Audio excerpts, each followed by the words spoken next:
Hello and welcome to the ACC Endurance Cup at Suzuka. Unfortunately, we're running a little bit late, and we didn't realise that there was an update to a set of Corsa Competizione, so we're not in the server just yet. I'm also having a little bit of trouble getting my co-commentator on. Anyway, my name is Matt Nippers from Go Race Promotions. Joining me in the commentary box very, very soon will be Turk Simmons. As I'm just working on my overlay. Hopefully we can get chat up very, very soon. And then you guys can mock me for being late. So anyway, we are getting set to basically jump into into the server. We've still got about a minute to go while this update happens. Unfortunately, a set of Corsa is Competizione is a bit fiddly with that sort of thing, but anyway, we're still here, we're still broadcasting, so feel free to join in the chat. And yeah, so who have we currently got in chat? Got a few people in chat. Good to see a few familiar faces in there. How are we all going tonight? Hope everyone is looking forward to having a great night of racing, as we've still got just under a minute, under 30 seconds, so it won't be too long, and we will get the actual race footage up.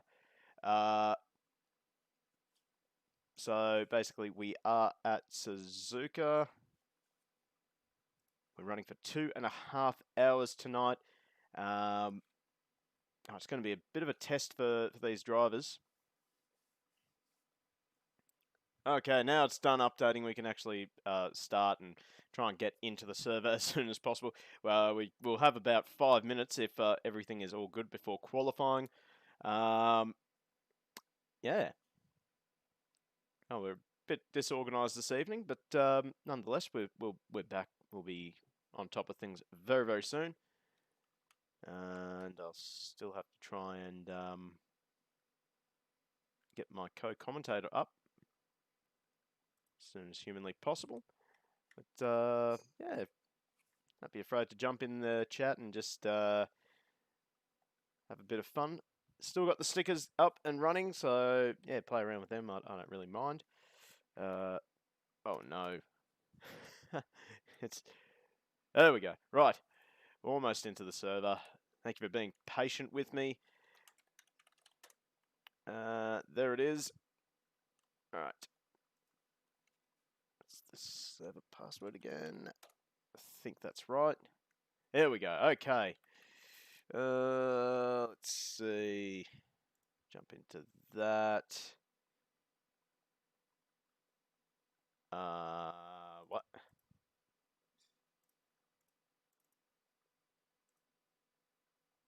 Okay.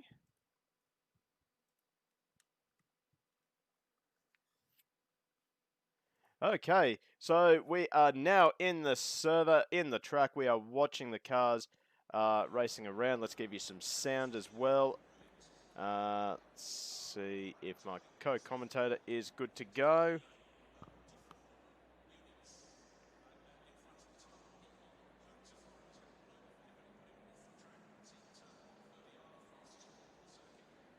And we do actually have our co-commentator on. There we go. So just turned off push to talk there. Welcome to the stream, Turt. Thank you. Good to be here. Yeah, running a little bit late, unfortunately, but we're still running, so you know. We are currently live. I'll bring up the screen share for you right now. There Awesome. we go. So,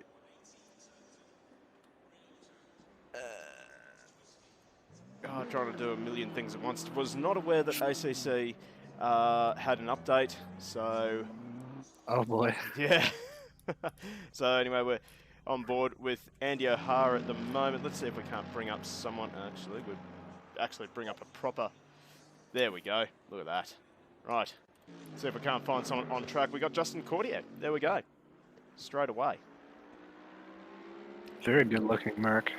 Yeah. Almost looks like it's got a bit of teeth in there. Is that the... That almost looks a little bit like a 2020 version of the AMG. It is. It's a brand new Merc. Mm. Yeah, I think they have updated the models with the what was it, the new DLC that's out that has Imola. Apparently Imola is absolutely amazing. I haven't got the DLC yet. I must admit, I'm not too familiar with ACC DLC, but hang on.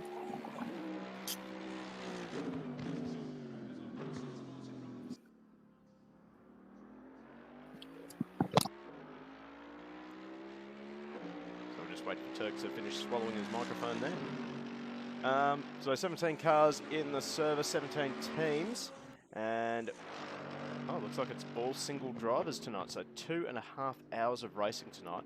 That is going to be a long stint around this circuit for all these drivers. Whew. It'll be hard to pick a winner as well. We got Brandon Dove, Ryan Houlihan, Philippa Bakita, Hayden McLaren.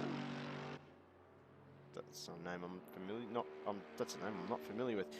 Andy O'Hara, of course. Connor Bell, Courtier, Susanna, Walter, Matt Cotter in there as well, and that's all the names that I really recognise.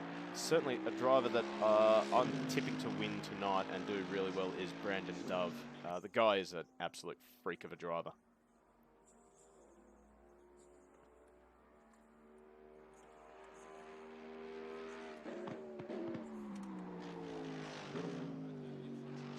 So as we continue to watch Justin Courtier pilot the ACA ASP team AMG around Suzuka, might see if there's someone else on track. In fact, there is. There's Jeremy Walter in the 999 Lamborghini. That's actually not a bad looking Lambo either. Oh, except the wheels ruin it. Aqua wheels. No, that's a sin. That is a sin against humanity. Someone... In fact, you know what? I'm going to do it myself. Give me a minute. Give me a minute, everyone. Give me a minute. I'm going to have to do this myself because I'm just so disappointed by the Aqua wheels. Let's see if I can't find it.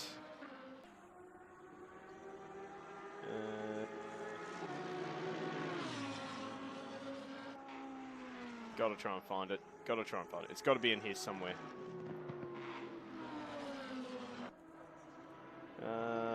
Sure there's one in here. Ah, there isn't. Thought I had something.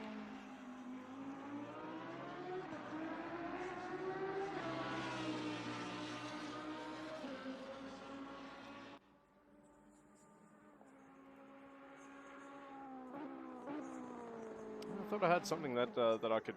Oh, there is. It costs 50 bits though. Can I do it? Can I do it? It's my own stream.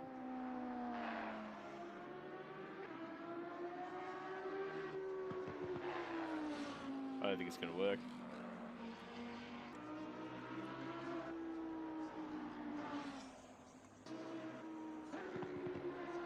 Wait for it. Wait for it. Maybe it might work. Maybe it might work. I don't know. But, yeah, Aqua wheels. That's it's not good. I don't think that's going to work. Okay, never mind. I was going to try and put a bin on the stream. Hopefully, someone else out there feels as strongly about Aqua wheels as what I do, and they will do it for me. Only costs 50 bits apparently. But anyway, so Jeremy Walter continues his way around the circuit. Let's watch Simon Phillips in the green and black Ferrari, and we've actually had John O'Ball join the server as well, so that's good. And Lucas Dowd as well. So, certainly a driver that I'm certainly going to be picking is Brandon Dove. I actually raced that guy in the Octane Online Racing yellow tier.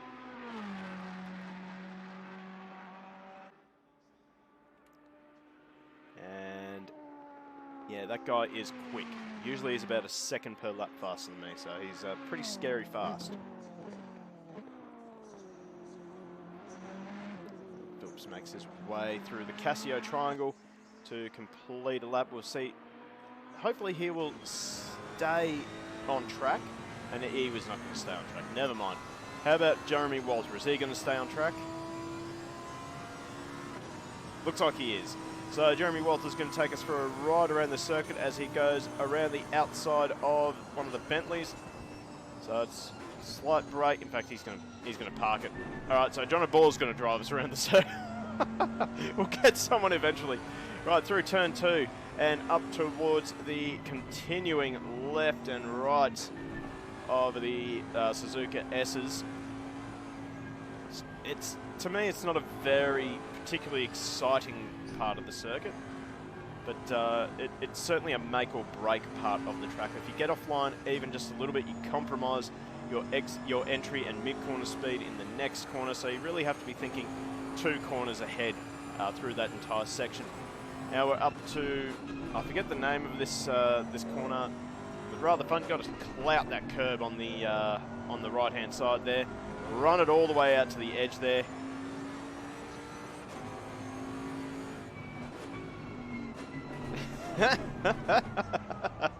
I'd say we have Jeremy Walter in the chat there. Mate, they're aqua. They look terrible. Right, John O'Ball has gone through the Suzuka hairpin. That's a good passing opportunity. One of the only real passing opportunities on this circuit. As we head up to Spoon. Got to be very careful through Spoon and then focus on a good exit. Try and minimise the wheel spin. Use the exit space and then fire down the long back straight up to, I think it's 180. Someone correct me if check. It's 180R because it's 180 degrees. Is it? No, it can't be. Anyway, he's made it through there. Very big area for accidents to happen and into the Casio triangle. You got to mount those curves as hard as you can and get a good exit. Watch the curb on the right-hand side. That can destabilise the car, I've found. As he crossed the line, it's going to be a somewhat decent time, I think. Actually, they don't have us as outlet. Never mind. I'm an idiot. So only one other car on track, and that is Lucas Dowd in the DeWitt Motorsport BMW.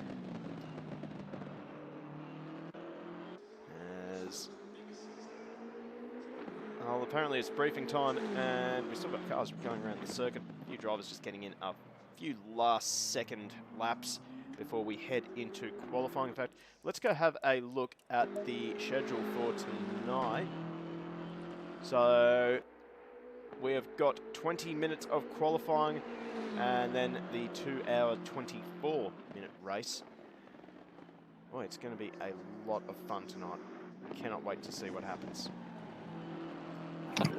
Yeah, it should be a good one. Oh, welcome back, Turk. Yep. I got the vacuum cleaner to turn off, I think. Oh, jeez. Or not. Wait, Sounds like, okay. Wait, what were you doing with the vacuum? No, you know what? I think that's family-friendly stream. Yeah, Family-friendly stream. Let's walk in the other direction from that one. I was just walking through tonight's schedule, so we got, well, 20 minutes of qualifying and then a 2-hour, 24-minute race. It's going to be a very tough race for these drivers because all single-driver teams. Yeah, very long race. It's going to be difficult for everyone to kind of stay consistent over a time period that large. Probably be very tired by the end of this because this isn't a easy track. A lot of technical corners, a lot of tight corners, heavy braking zones. And then, of course, you've got your opposition, which, from what I'm looking at, is not an easy opposition. So it should be a very long race for these drivers and a very entertaining one for us. I would hope. Yeah, it's going to be very entertaining.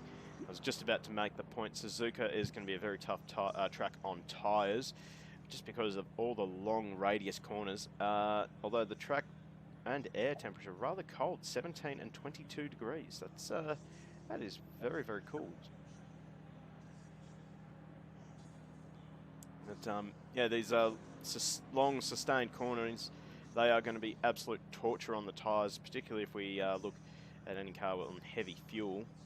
It's going to be tough to. Well, actually, I've already picked a winner tonight. I think it's going to be Brandon Dove. If we can just bring him up, there he is. Oh wow, there's actually 2 Astons with the same colour scheme. That's pretty cool. So Brandon There's Dove been a and glitch in the matrix. no, they're all the same team. Unleashed drivers. Got Hayden McLaren. Would have thought that Hayden McLaren would have been in a McLaren, but no, he's gone an Aston instead. And Brandon Dove in an Aston, which he knows inside and out by now. I was just mentioning earlier that he races in the same league, well, same tier that I race in Octane Sprint Series. And the guy's a fucking freak. And that's my one swear word for this stream. All spent. Yeah, get it out of the way nice and early. How many viewers we got on the stream? Oh, 16. Well, jeez. Plenty of people that saw that. Oh, well. So, this is the guy. Well, Brandon Dovey, yeah, very quick driver. Very quick driver. And I'm pretty sure he's got more left in him. I think we'll see a 59 from him tonight. Yeah, I'm hearing a lot of commentators curse coming from your direction. There's no commentator curse strong enough to beat Brandon Dove. I'm sorry, mate. I've already tried it in Octane. I've already tried it. It doesn't work. It's a bit of a dark move. Well, I mean, I've got to try everything I can to beat him.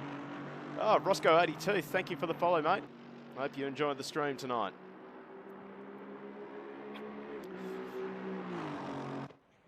Oh, and also, the other thing that we've got to take into account, new tyre model for ACC as well.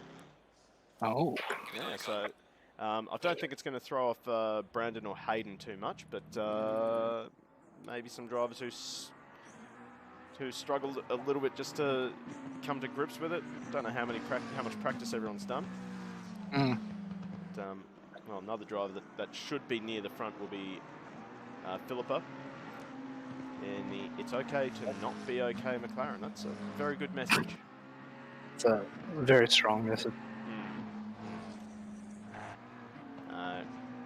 Running the McLaren tonight. I think I'm not sure how the McLaren's going to handle around here. It's a very long car. Well, that should make it rather stable. Mm. So Roscoe82 was meant to be racing, but unfortunately came down sick. Mate, that's really unfortunate, mate. Oh, was that Ryan? Oh, Ryan's off. Oh. He's testing the Meredith line. The Meredith line, yeah. Oh, jeez. Oh, we got the burns happening already. Jeez, that's got to be a record. How far into the stream are we? 18 minutes. There we go. So the first burn already happening. I will happily claim that record. There you go. That's pretty quick. So, well, Philippa Paqueta, first driver out on track, and happy to follow up. As Paqueta will be the first one to set a flying lap. It's gonna be tough to try and beat Dove tonight. He is lightning fast around here. The Aston seems to work really good.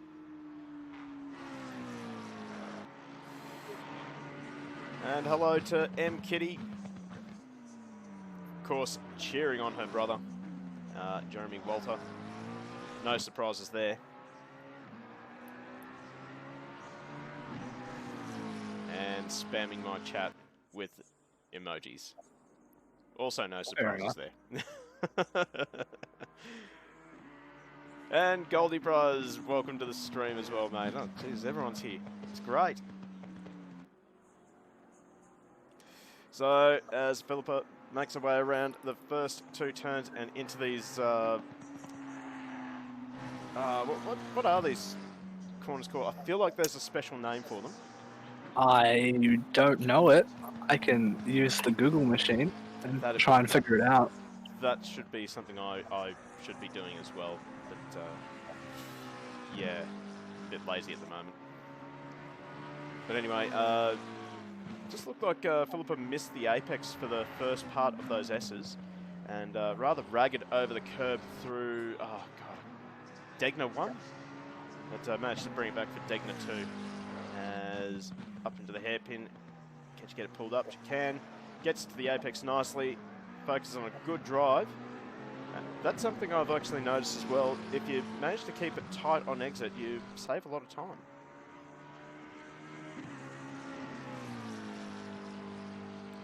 Let's jump on board actually with Philippa.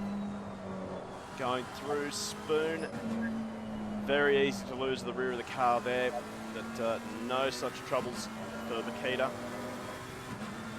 And now up to the very scary 180R. Isn't it 130R? 130R. That's what it is. 130R. Because that's the degree that the corner turns. Turns 130 degrees. Why do I keep calling it 180? 180 would be a very tight corner. I think that's the hairpin. Oh, well, yeah. Yeah. Good point, actually. So Philippa will set the fastest time in the session for now, at least. What can she do? 1:59.6. There's the 59 straight away. So Philippa not wasting any time.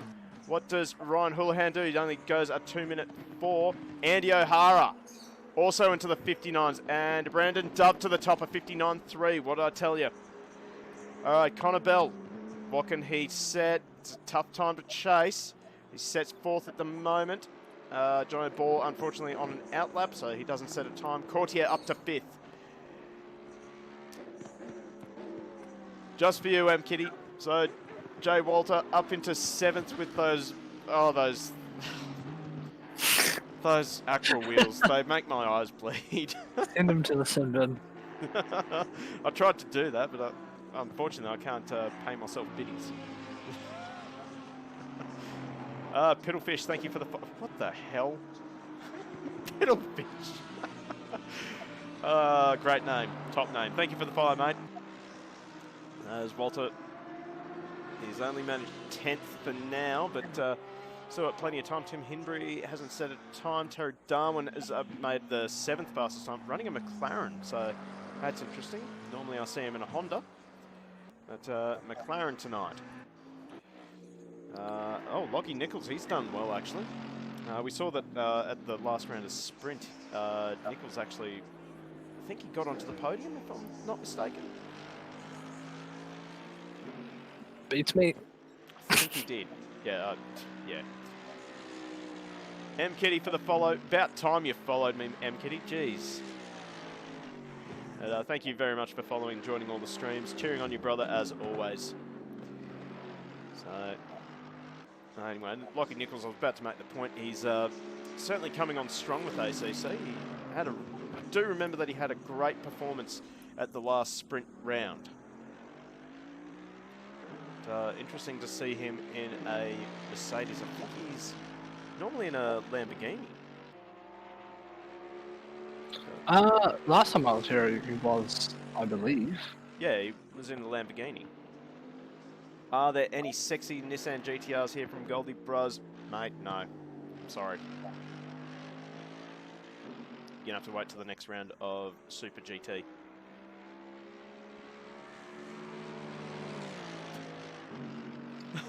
What the hell is going on in chat?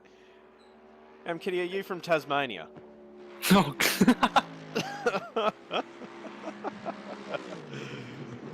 Oh, let's leave that one alone. I'm just gonna pretend that yeah, we were never here. Yeah. I only lived here for 5 years. I unfollowed. No GTR. Mate, just wait till... Oh no, we got a bot already. Jeez. Get rid of that. In the It didn't bin. take long. No, they seem to be coming very quickly. In the bin for you. Permanent binage. Permaban. Get out. Right, let's see if we can't find Brandon Dove again. Up the top. Yeah, he's at the top, but there he is. So, Buller. God damn it, missed the link again. How am I ever going to become famous, mate? Could always get an OnlyFans. Could always get an OnlyFans. OnlyFans seems to do well. Yeah.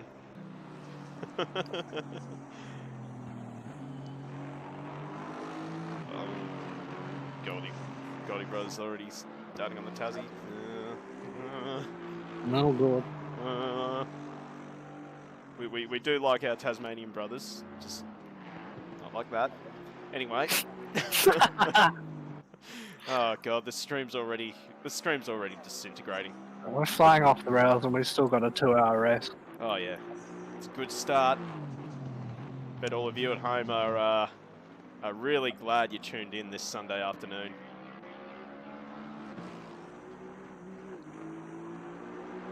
So, not much has changed at the top. Andy O'Hara has managed to get onto the front row. He's just jumped Philippa Bakita.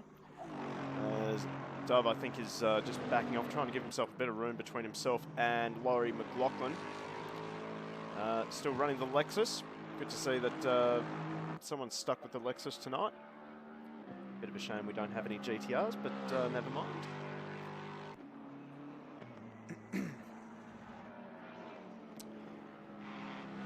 So, try and find someone who's just about to... Lockie Nichols.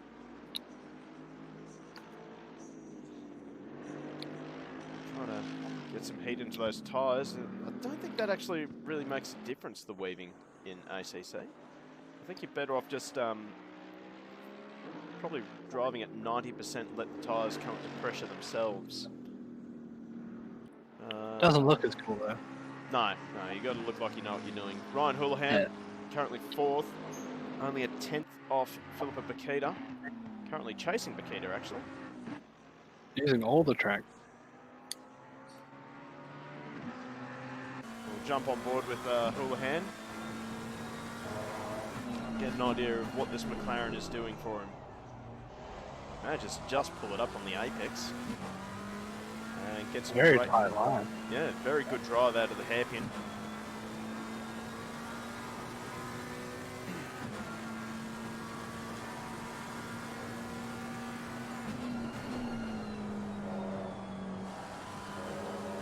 Now, something else that's pretty cool that Kunos has added. They've added this little thing called the Luma rank thing.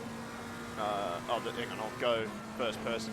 Just to the left-hand side of the dash, every single car has got one of these now, and it actually comes up with yellow flags and which sector. Oh. Yeah, that's pretty cool. And it works, too. I say that like it's an odd thing for something from Kunos to work. Well, I have seen some of the tracks in AC, like the old legacy AC tracks. They're functional. Yeah. Well, it certainly made a step up with ACC, I reckon. Yeah, for sure. Oh, especially Bathurst. Have you actually tried the Bathurst version? On AC? Yes, I have. I've used the one that I believe it was Reboot Team that did it. I'm not 100% on who did it. That's the one. Yeah, very, very good track actually.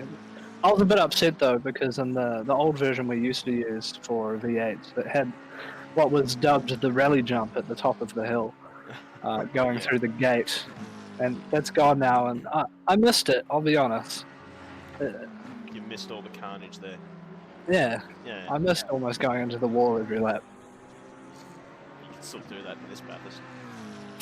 You do that in any version of Bathurst, to be honest. Well, yeah. Yeah. Depends how much handle you've got. Yeah, why not? It depends what size they are. Goldie Bros, let's do Bathurst. I know the track like the back of my hand. I live there. He's going to keep flexing that. You do you, man. I mean, I would probably flex that too. So would I. I'm actually really excited about full Bathurst because, well, hopefully they're getting a kart track soon, and then I can say that I've raced at Bathurst. The miniature Bathurst. It's still racing at Bathurst. I'll Mm. flex that. Don't take it away from me. Okay. I'll hold off. Yeah, alright, thanks. So, Ryan Houlihan not able to improve, but Bakita managed to improve, and now sitting on less than 6/10 off of Dove's time. Dove actually has gone a little bit further than what I predicted, and has actually done a 58.9. So, yeah, Ooh. like I said, he's pretty quick. And O'Hara, I don't think O'Hara, if I can just find O'Hara, wherever he is. There he is. He just doesn't seem to have an answer just yet. Although he's out there on brand new tyres now, so I'm sure he's made a few little adjustments to the car, and he's going to try and put in the best lap he can. It's going to have to be a lap of the gods, I think. Mm. Is that just my eyeballs, or does that car have a lot of camber at the rear? That is a very good question. Hang on. Just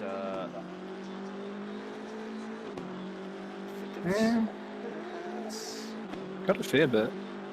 It's got a fair. Oh, look at the front though.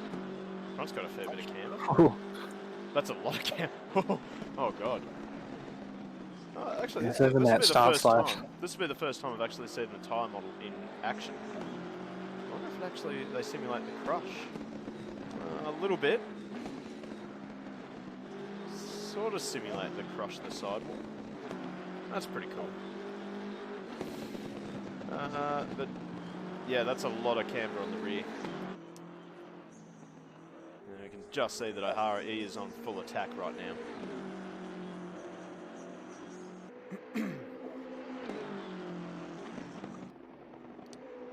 Oh, he manages to get Degner 1 perfectly. And Degner 2 pretty well textbook. He's got a better view. Oh, now that was full commitment going into the hairpin. Oh, Matt Cotter's actually jumped up into third place while I've been distracted. So that's a decent effort.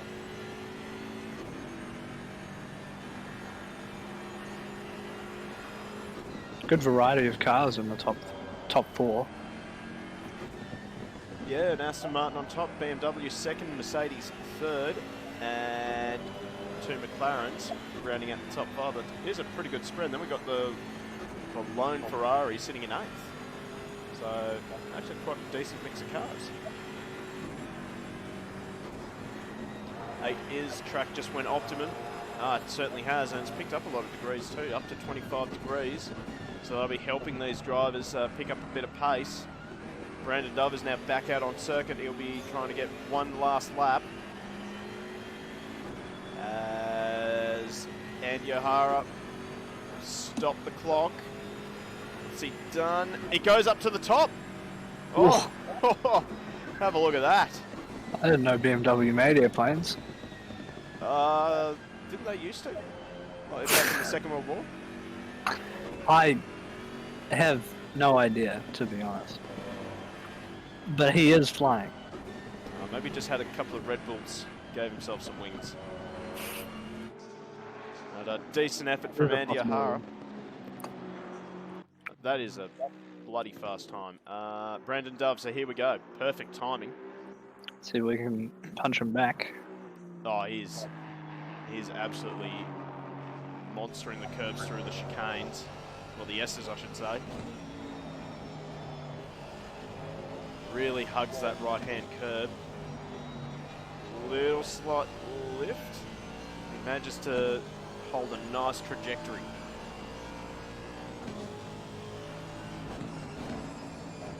Oh, no, it's not going to be this lap. He should be able to get around for one more lap though, so it's definitely not over for Brandon Dove. Let's see if we can't find someone else who is surely on a fast lap. Oh God. Ryan Houlihan, what can he do? That was his out lap, never mind. God. 150, that would be Terry Darwin, currently sitting in 11th. 2 seconds off the pace, though. But I think he's can definitely find a few tenths for short. No improvement that lap. Let's see if I can't. You know what? I'm just going to do something very, very quickly. Because I've just noticed something. That my chat overlay is rather in an awkward position. That's a lot better. Right.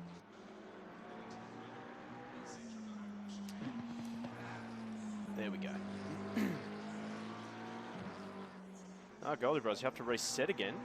Yeah. It's weird.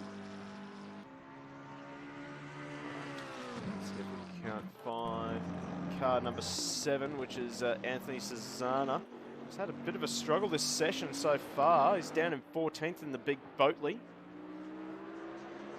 That's definitely not where the number 7 belongs. As he will stop the clock, goes up to 12th. And just behind him is not that guy, it was Jeremy Walter, who wasn't able to improve. I'm telling you, it's the Aqua Wheels, man. Yeah, if those wheels were silver, he'd be in like the top 3 easily. Oh, Black. Got to have Matt Black. Oh, Black? Ryan Cool. Houlihan. So, almost bended in the Casio triangle, but he's he'll get one more lap in though, so that's the good news for him. Oh my God! What the hell? Hey! I think Goldie Bros is saying hi. Oh God! Oh my God! That is all over the street. I gotta start putting bit prices on those ones. So, for those of you who don't know what the hell just happened there, if you hover over the stream, you'll see a little little icon in the right-hand side. That is the stream stickers. Good little way to interact with our stream. And yeah, just put some fun stuff on the stream. Or spam it, exactly like Goldie Bros just did then. So, Tim Henbury, he's wrapped up his lap. Now, Brandon Dove, he's on his last lap. This is the lap that we want to see. Can he improve? Can he go a little bit better? He can! Goes to the top! Oh my God. That is very tight between O'Hara and Dove. Do you reckon Dove will be pretty pumped? Yeah, I mean, you have to be with that. That is a very, very fast lap.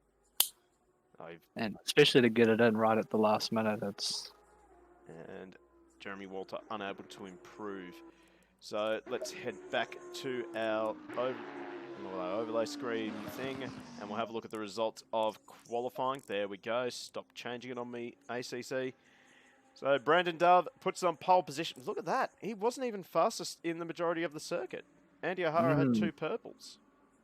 Had a very rapid first sector.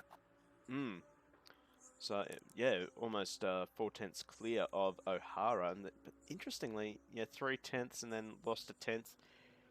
It added up to 0.069 of a difference between those two. But, well, race is completely different as well. Bakita and Cotter will make up row number 2. Ryan Houlihan and Connor Bell, row 3. Lockie Nichols and Hayden McLaren off row 4. Simon Phillips, Justin Courtier off row number 5, rounding out the top 10. Then we have Terry Darwin and Anthony Suzuka, Jeremy Walter, Lucas Dowd, Tim Himbury, Vanderham, Laurie McLaughlin, and John O'Ball, rounding out our field. Jeez, it's going to be tough to pick a winner out of this. It's going to be a very, very tough race for these guys, and certainly very entertaining for us as well.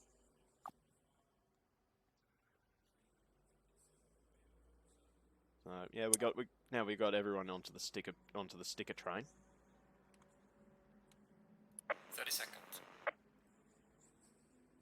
Might just move that down a little bit. What do you guys reckon? Yeah, there you go. 20 seconds. Okay. So let's get some predictions in chat. Who are we liking at the moment?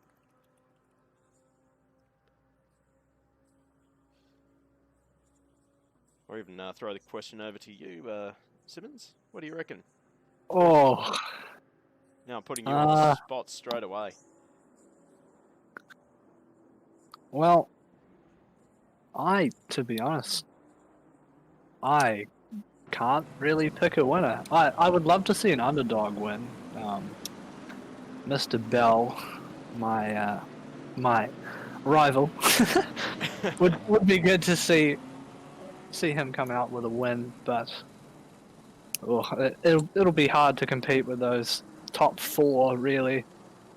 You got the Torpedo, Mr. O'Hara, obviously Dove, and Bakita. Should be. Well, Yeah, almost 2.5 hours of racing though. So that's the big thing. Anything can happen between now and the checkered flag. So let's see who's got the most consistency. that's still not. Well, I mean, we say that, but I mean, I think it's going to have to come down for a bit of contact between, well, the top 5 for anyone outside of the top 5 to actually have a chance at winning, I think. Which can happen. 130R is a very good place for people to lose the rear, and we just see massive bins. Turn 1, naturally with a rolling start, we're going to see some sort of bin. And of course the Casio triangle, very easy to outbrake yourself and cause a massive pile up. Are we allowed to pick first bin? Yeah, let's go for that. you two in chat, pick the first bin. Who are you thinking? I hate to do it to him, but I think I'm gonna go with Susanna, just knowing his luck. I think I'm gonna throw him under the bus and go Susanna for first spin.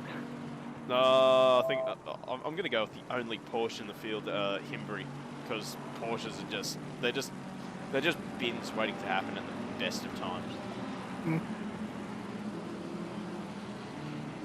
No, and 8 agrees with me, the Porsche, because it's a Porsche. But Inside Focus 16 and Bullermeister both going for Nichols as the first pin, so there you go. I wouldn't complain. Oof. So much hate for Nichols on this stream. What's going on here? No idea. So we'll have to keep an eye on Himbry and find out what happens. I've got a bit of money on this one now. All right, so let's get set for a start. Let's go into my helicopter, my own drone cam, if you will, and have a look at that field. It's a magnificent looking field. Very colourful. Very colourful. All right, so we're going to try and follow the field as the lights go green and we are racing. So let's see. Oh, look at that. We're going into a flying V formation almost. Almost 3 wide as the Torpedo looks. Oh, there we go. We got a bin. And is that Nichols? That's Nichols. No, no, it's Connor Bell. It's Connor Bell. He's off into the fence. So bit of hip and shoulder, 3 wide. Yeah, almost 3 wide into turn number 1. It was always bound to happen. Bit of hip and shoulder from one of the McLarens, I think, as I would say that is that Bakita still in 4th place?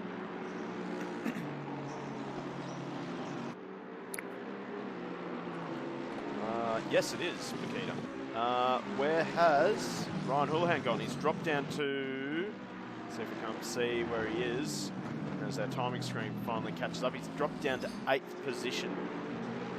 So he's going to be on the comeback trail, that's for sure. Well, he's in the right car. He loves the McLaren. He's got Lockie Nichols just ahead of him. We picked the right car for first spin, but not the right driver. Yeah, well, I mean, you did. Oh, what's going on there? Who's that? That's Simon Phillips. Phillips is going really slow for some reason. Has he... Has he had a problem, or is he maybe readdressing something?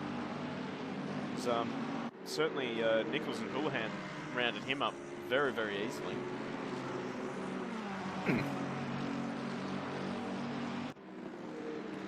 Seems to have hammer back down now, though, so I'd say he may have just been readdressing something. Oh, Dovey's... Oh, he's almost binned it. This is going to give O'Hara a good chance. He's around the outside and into first. Matt Cotter's going to try and follow him through, and he will get it done. So a slight little mistake, a rare mistake from Brandon Dove, does go to show that he is actually human. And he drops down to third place. Cotter trying to go for the lead around the outside of O'Hara. This is ambitious, and yeah.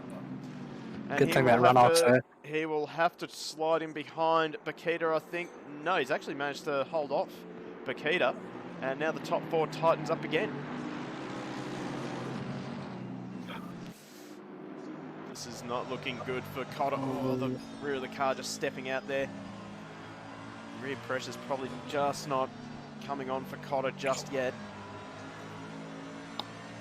McLaren is filling up all of his mirrors.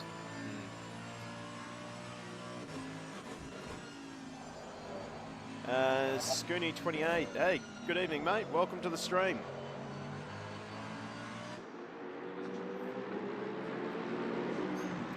We've actually got battles up and down the field. The only break is between Jeremy Walter and Vanderham by 1.4 seconds.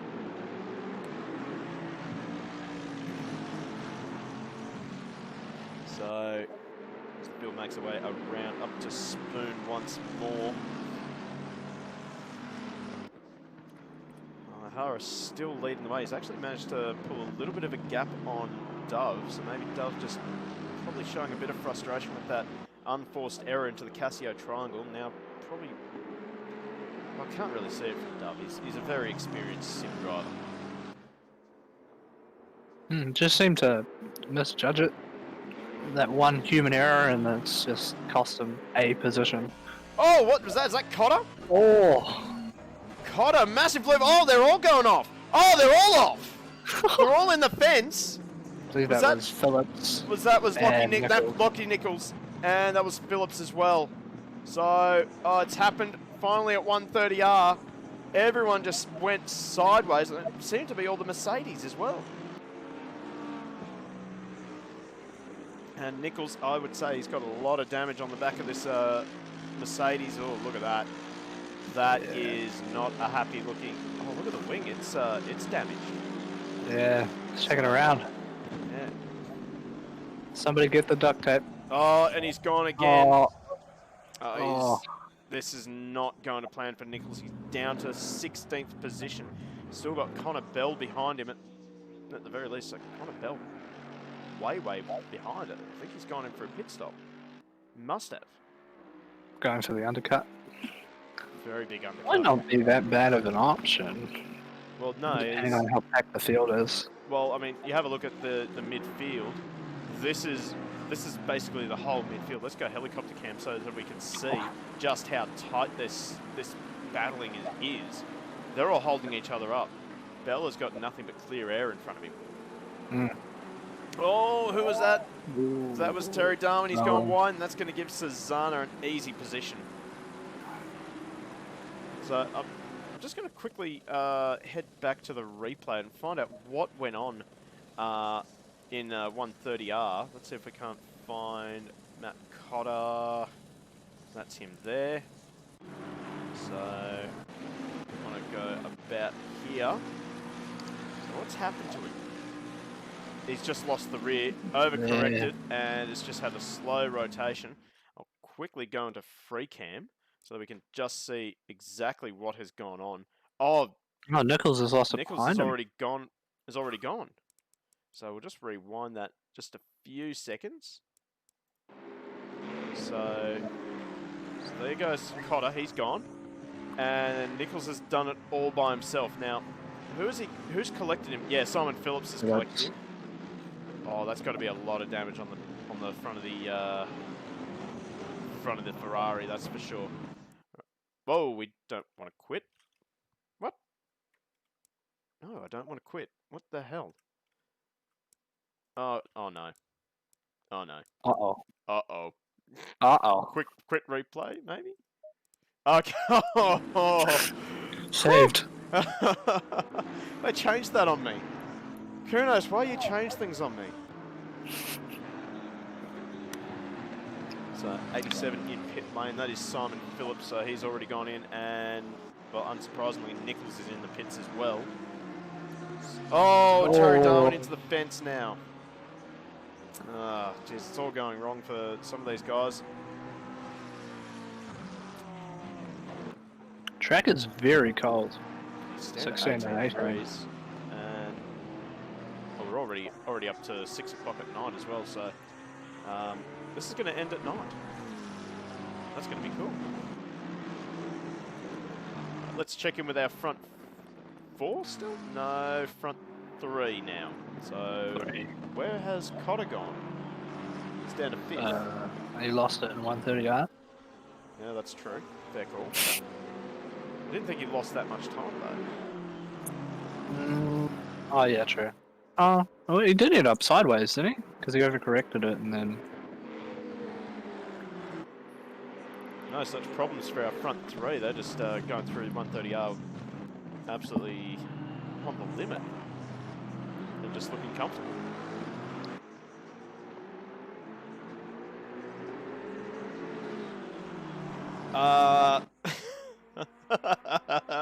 Yeah, I knew you were going to ask me to say that.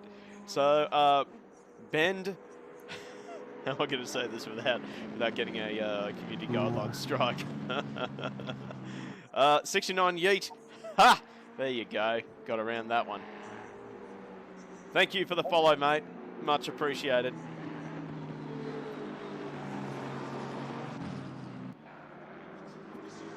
Scooty in the chat with very low track grip. The track is actually rapidly dropping temperature. It's down to 17 degrees within a minute now. So, jeez. Hope these guys have sort of calculated for that. Might need to bring their snow chains.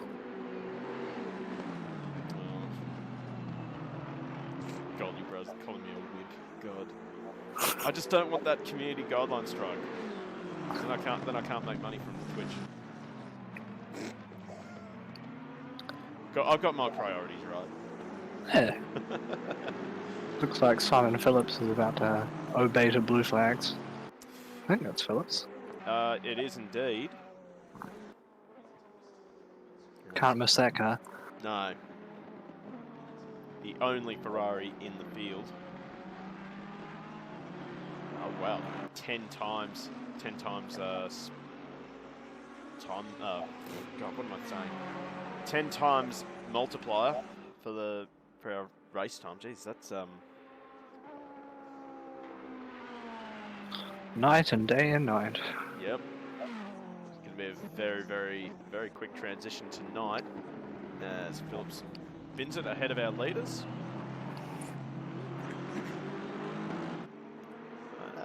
I think something like that does throw the cat amongst the pigeons and sort of provides a bit of a, I guess, a sort of equaliser, I guess, would you say? Let's see who's got the best night vision.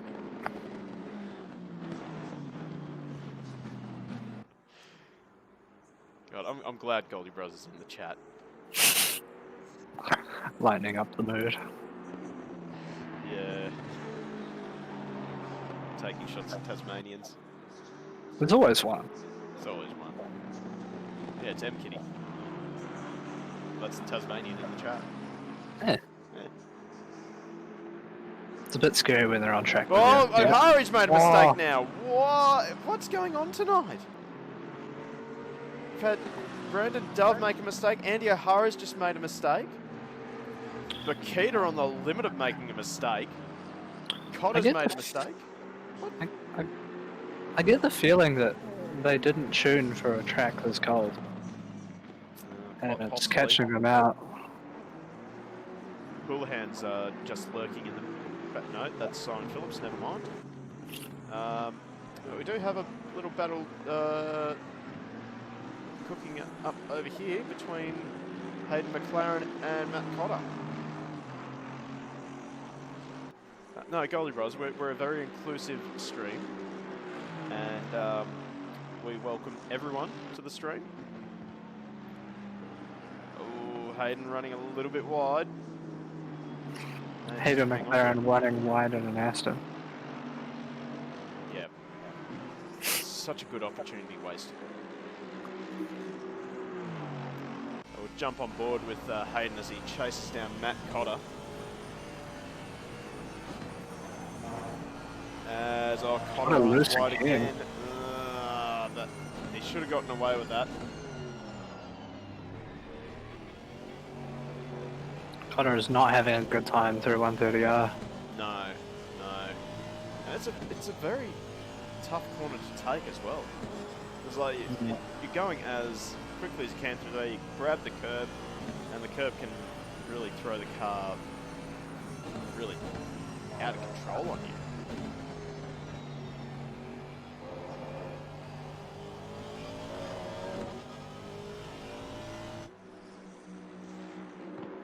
Got any other close battles on track? Yeah, Terry Darwin and Tim Himbry. Himbry's actually doing really well to hang on to this Porsche. I'm surprised he hasn't binned it. He's going to watch back through the stream, and I'm just going to cop non-stop abuse from him over the Discord. Yeah, I didn't bin it.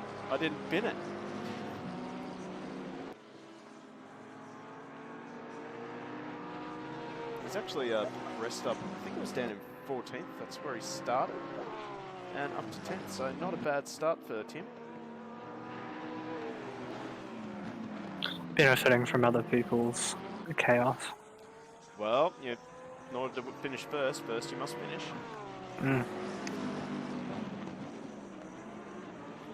Oh, jeez, Terry Darwin deep again, and that's going to give Van der Hum another run through, so that's the second time for Darwin that he's run wide at the hairpin and had to watch a Bentley go past him.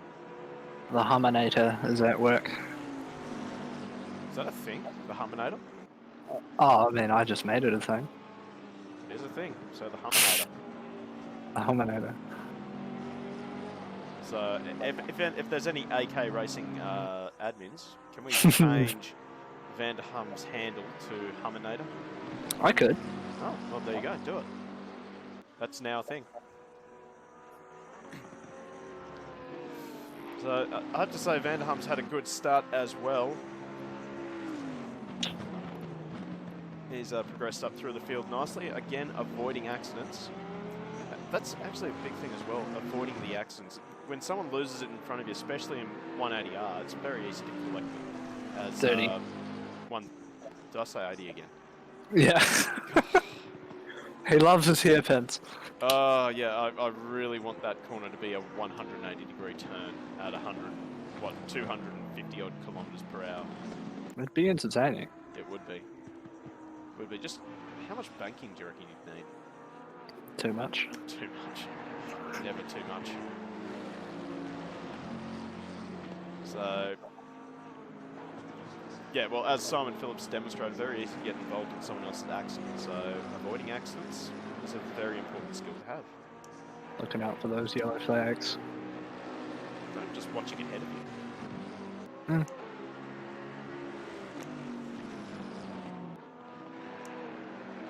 Oh, this is the best part of night racing. We're going to start seeing sparks flying from the cars. Look at that. Looks spectacular. Surprised there's any Porsche left after all those sparks. Wow, look at that. We're already 7:30 at night. Track temperature is down to 14 degrees. We'll keep watching this Porsche of Tim Himbry because I like seeing sparks. Assuming it's going to do it again.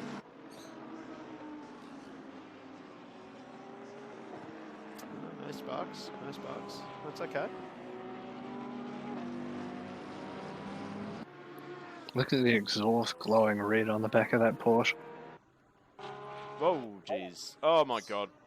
Where are we? I don't know. There we are. Yeah. Yeah. Of all the criticism I have for the Porsche, the one thing I do love is the sound. Yes. It definitely has a great sound. The only problem is the AC version of it.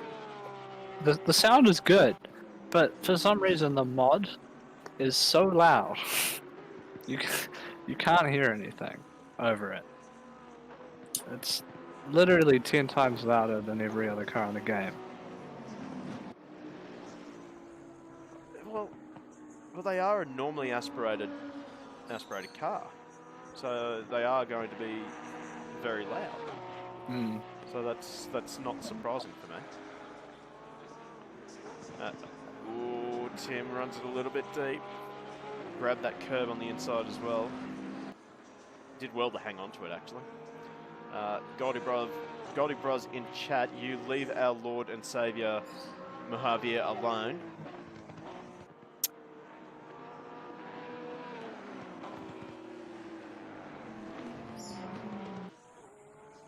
He will be the saviour for Ferrari next year. Guarantee it.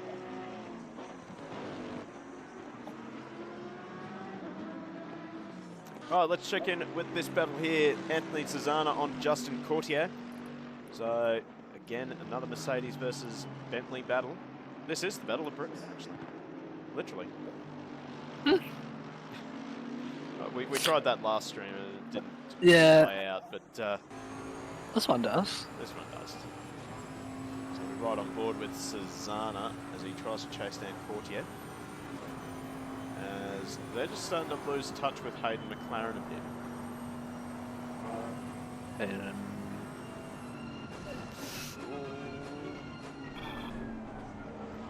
Flirting with danger there for Anthony.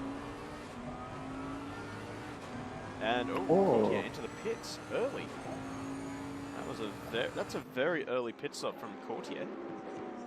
Guess maybe he went light on fuel. Oh, he's out. He's gone.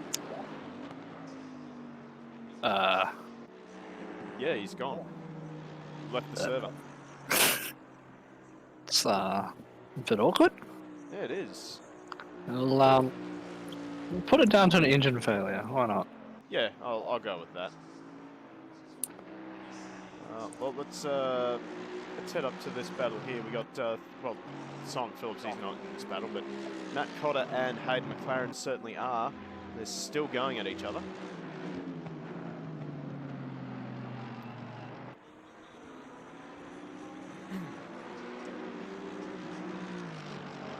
Now, what role is Simon Phillips going to play in this? The blocker? Blocker, maybe? He's been rather well behaved with the blue flags, actually. It's so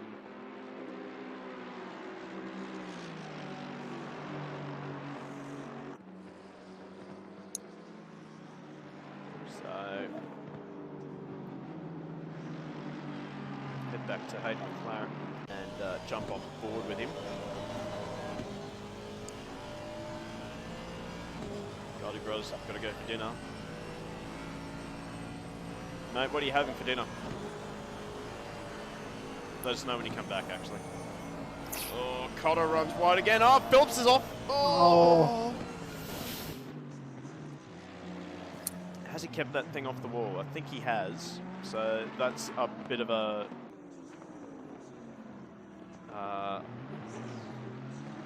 what's the word? Reliever? Saving grace, I guess. Not a snags.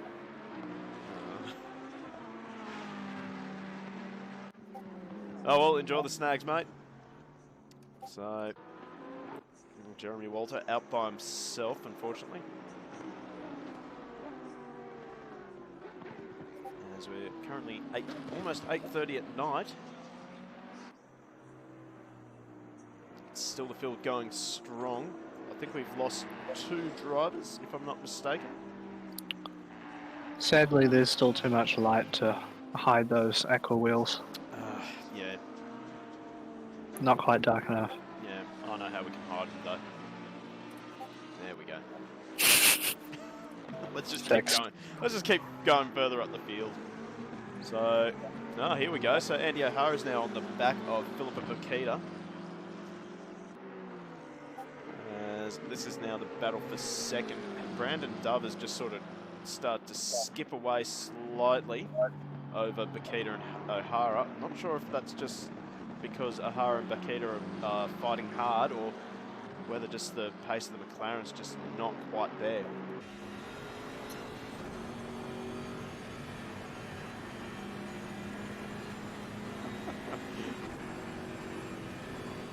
So, I have a feeling that O'Hara will go for the send soon into the Casio triangle.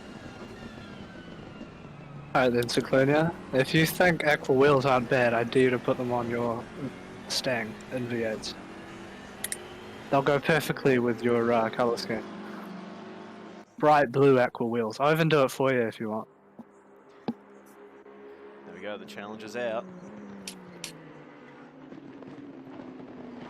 Ball had internet connection issue. Oh, that's a huge shame. I really hate seeing that. Like, Yeah. The one part of sim racing that we can't control. I mean, I suppose you could argue that it's exactly the same as real racing. You can't control when you have a suspension fail. You can't control when like a valve spring fails on the last lap of Bathurst. It's just yeah, it is just racing, but oh gosh, I really hate hearing it.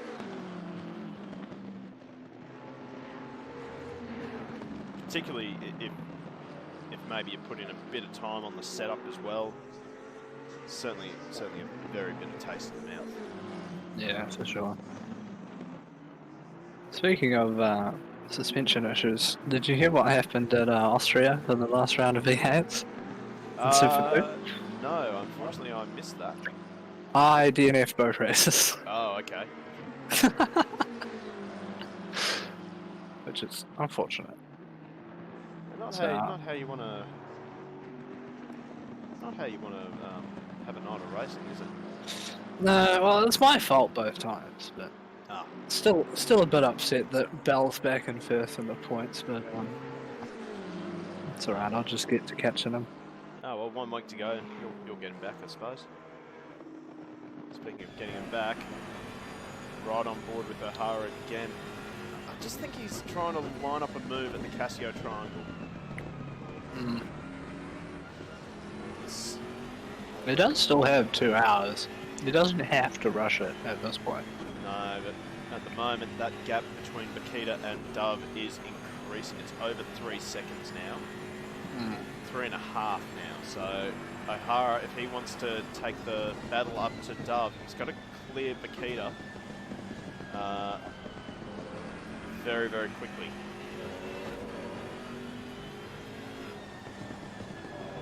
Oh, look at that. Sparks flying everywhere. I love it.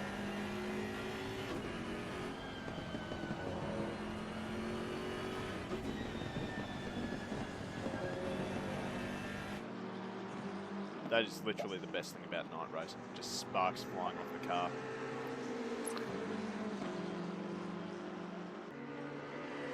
Honestly, we should just have night races more often in Australia.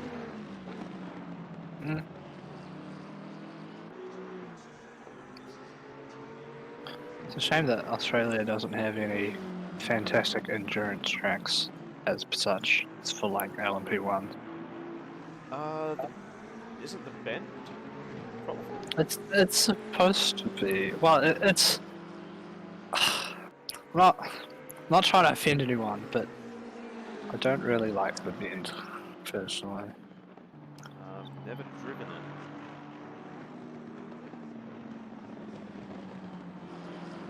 We have an AC version available to us. I believe it's somewhere hidden in the AK files somewhere. I'm sure I could dig it up. Yeah. I think the Bend actually themselves released a mod for AC, but you had to pay $50 for it. Yeah. And it turned out to be rubbish anyway. Mm. Yeah.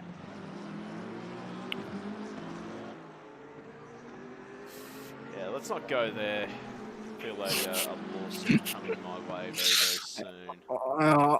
Just, Just leave that alone. cannot confirm or deny. Yeah. Cannot confirm that we have a copy of the event.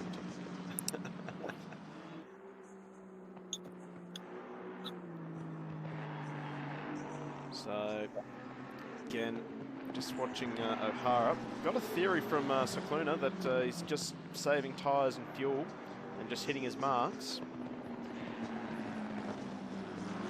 I don't know, it's we're getting to that stage where if he doesn't get around Vakita, even if he saves a lot of fuel and saves his tyres, he's not going to be able to challenge Dove. It's over 4 seconds now, the gap.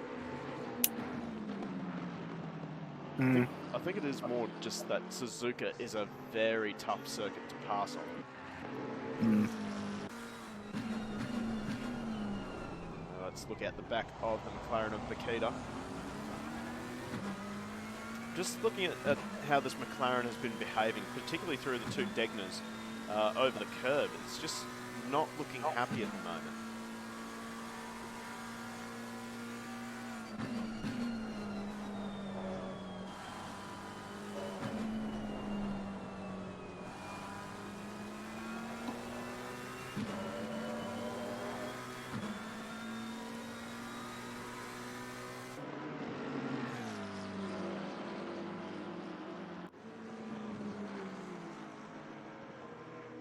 Wow, yeah, I just looked at the track temperature then. 11 degrees now. Oh, it's getting chilly. Let's get some rain happening. Night time with a cold track and rain. Yeah, why not? Just a little bit of ascent there. Come on, admins, make it happen. Just sudden downpour, make the track flooded. Do it. Houlihan into the pits rather early as well, so we haven't really hit past the half-hour mark, and we're starting to see drivers make strategic decisions.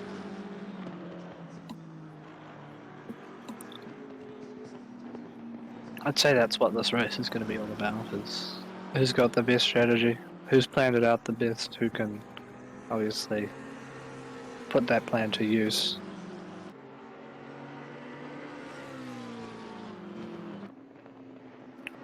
Curious to see when Dove is going to pit, especially with that 4.5 second gap.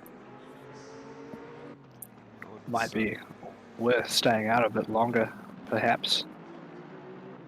It really depends on how much fuel he's starting with, I guess. You would imagine that he would have gone with rather high fuel, just in case he wanted to stretch it longer. So, as Cyclona just pointing out, the gap has stabilised between Bakita and Dove, so maybe there's something left in the tank for the 411 McLaren. Or maybe Bakita was just holding that back.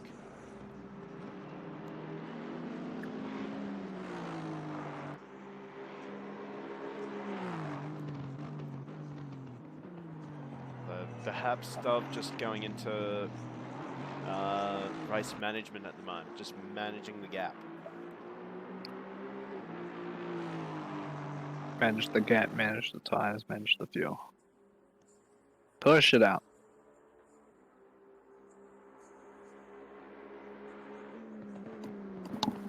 Yes, the gap has stabilised at 4 seconds. I would say that Dove is just managing the gap at the moment. We'll just keep an eye on it, push when he needs to. Otherwise, I can't see him taking too many risks for this race. Yeah, it'd be silly to take any risk now. Something else that we need to keep an eye on, if I can just quickly slide back. We've still got Susanna and, Jeremy Walter actually now up into 7th. So The Walter fan club will be over the moon with this one. And they've just cleared Simon Phillips. And Walter has actually managed to close the gap on Susanna. He was a little bit behind, but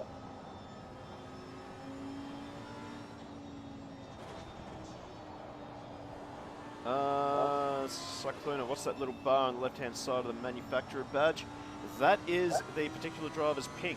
So the lower it is, the better.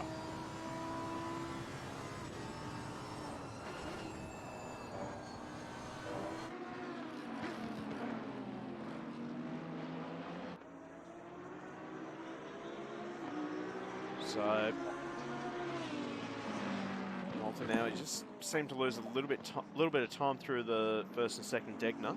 Interesting line through the hairpin. He sort of missed the apex a bit there. Yeah, a bit wide. Using that exit curb though, keeping it on the track. Lost a good chunk of time to Susanna though.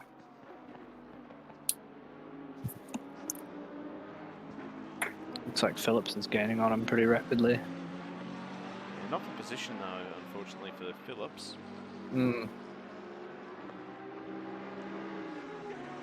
So that Lambo is also rather quick in a straight line, I have to say.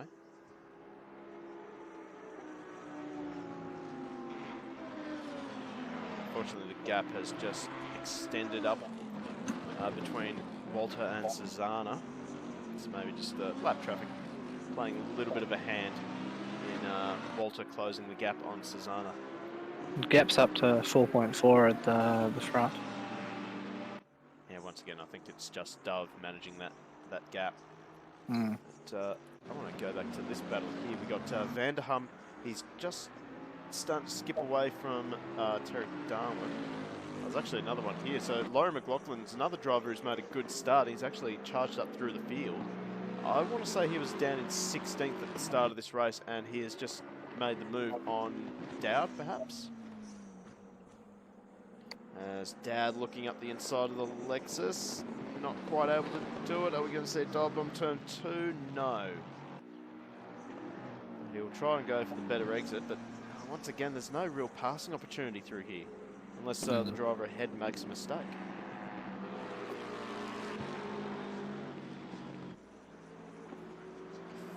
Ooh, speaking of mistakes.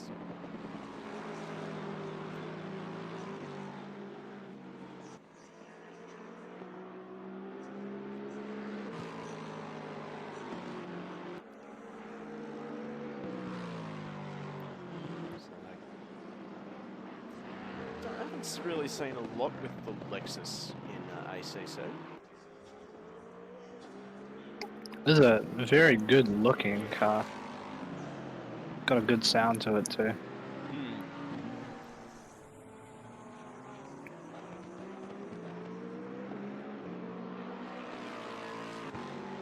What have they actually got in the Lexus? Is that a V8? I believe so, yeah. Let me just quickly Google that. Lexus RCF GT specs.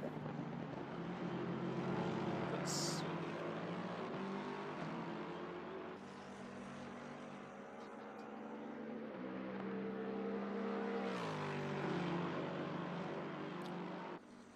Yeah, modified V8.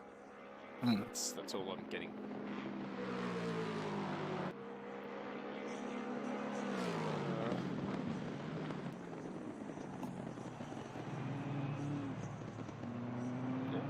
Apparently 540 horsepower out of that engine. So there you go. Not bad for a small car. Oh, here we go. Now we're starting to see a bit of weaving to try and break the slipstream. The BMW actually does have a bit of straight line pace as we talk about it. Lucas Dowd thinks about it into turn number 1. Can't quite get it done this time by. Certainly put the stamp on it. Yeah, but didn't send it. Didn't send it. May as well hold on to the stamps. They're getting expensive now. Are they? Yeah, they are.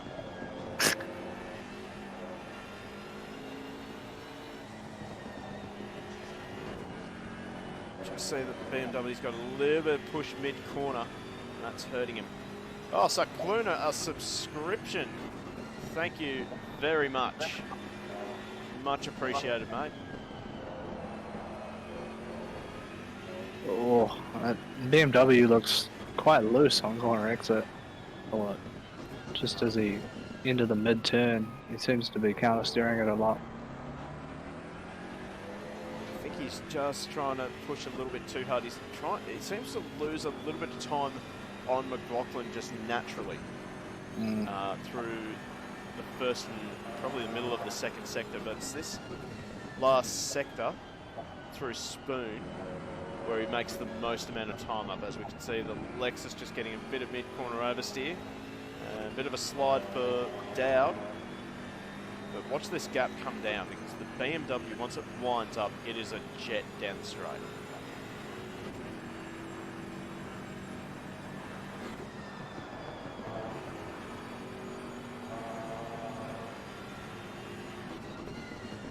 You can really see it. Yeah, he's just got to try and get the Casio triangle right. And here's a good chance. Oh! So Laurie McLaughlin has looped it. He's made it easy for Dowd at the end. Oh, what is going on there?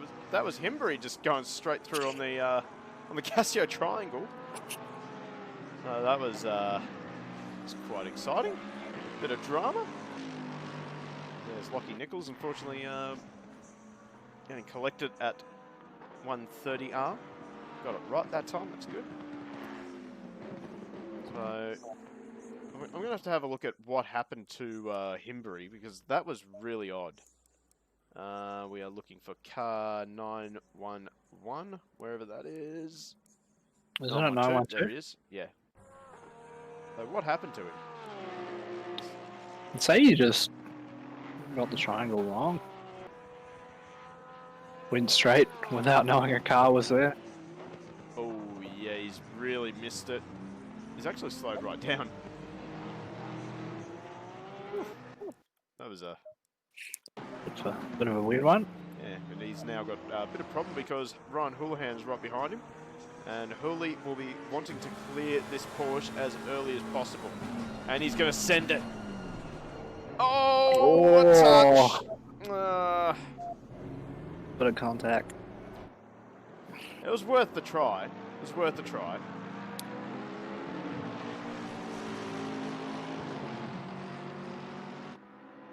That'll be one for the post-race stewards. Although it was redressed, I suppose. Now we've got another problem. He's going to send it around the outside and completes the send now. Although... if the Porsche gets the run. Oh, the Merc right on the back of it too. Nichols. Oh, Makita into the pits. Okay. And already out of the pits. So there's Makita. Already made the pit stop. Okay. So I've missed that message from a while back. Okay. Let's check back with this chaos right now. As Houlihan tries his best to make up that little mistake at the hairpin. I mean, I thought that the move was on. It was just a little bit clumsy, that's all. Yeah, just a small misjudgment from both drivers. Quite possibly, but again, that'll be up to the stewards to decide.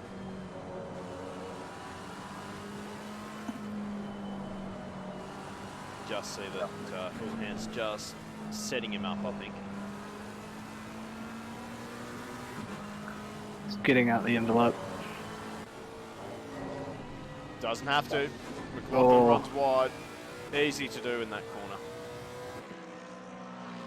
And he'll fall back into the clutches of Himbury.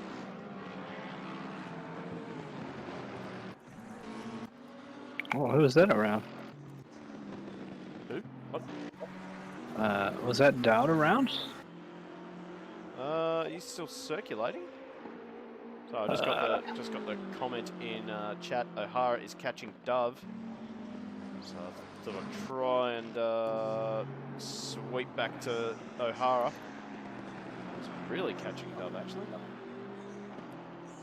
2 minute 1.3 versus a 2 minute 1.6. So I think it's only a matter of time, and Ahara will be catching the back of that Aston.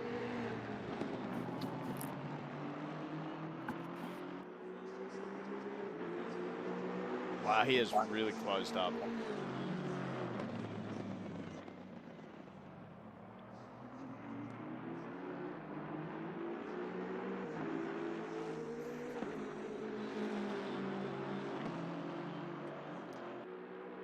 Anyway, back here we have Makita fighting her way through the cars around her that haven't pitted. So Makita on brand new tyres, whereas Van der Hum just ahead. The Humminator. The Humminator. That is now a thing in AK racing. Makita looks for the drive. Ooh, it's getting tight. Makita just psychs out Van der Hum down the inside, around the outside, sorry, for Degner 1. And, rather textbook racing from Makita. Good decision by Hum there too to pull out of it. Don't want to end up in a crash. Haven't even got half race distance, so it's definitely not worth getting involved in silly antics this early. Especially not when you're up in the top 10. Play it safe. Well, especially after you've started so far down the leaderboard. You don't want to throw it away.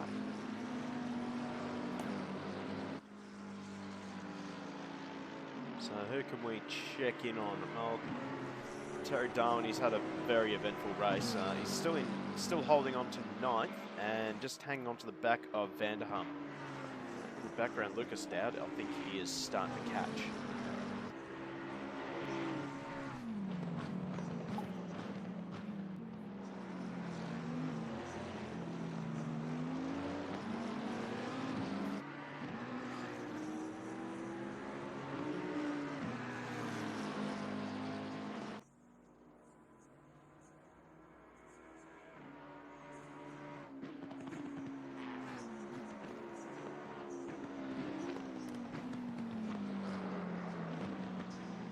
Another car in the pit lane, that's Jeremy Walter. So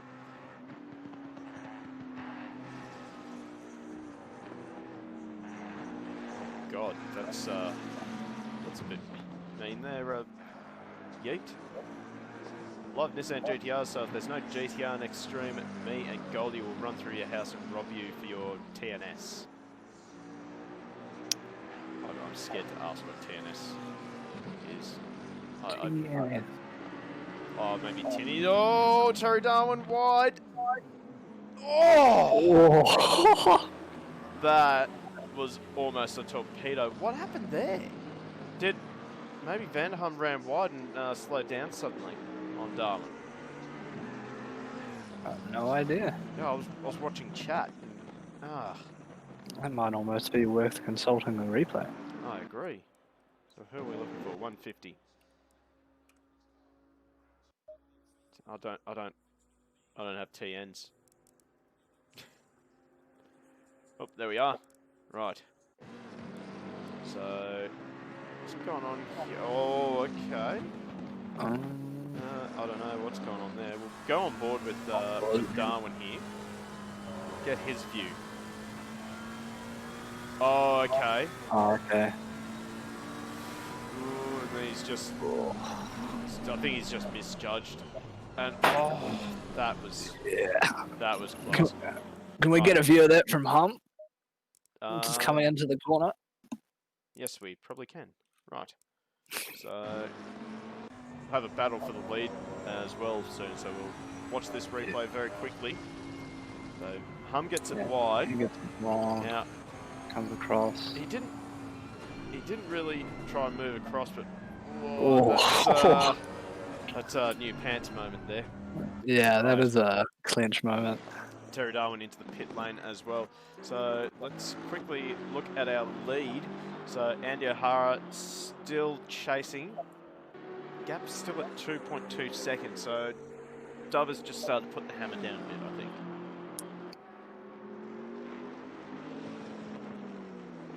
Realise that O'Hara is gaining.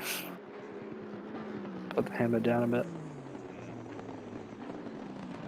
O'Hara's really pushing these tyres to their limit. What I'd like to see, so what times are these guys doing? 201, 2013, 2012. Robot-like consistency from Andy O'Hara. Another 2013, a 201 flat for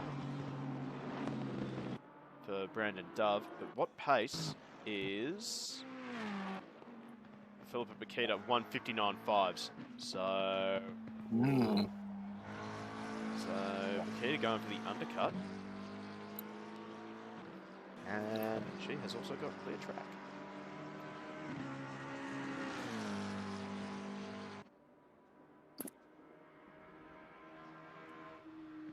A clear track can be a blessing and a curse, though. Can kind of get too far into your groove and kind of lose consciousness. Forget to brake at a corner and that's done. Sometimes it is nice to kind of have that guidance in front of you from another driver, but... We'll see what Bakita does this lap. This lap by. Another 2-minute point one, so still quicker than both O'Hara and Dove, so strategy could play a part in this race for Bakita.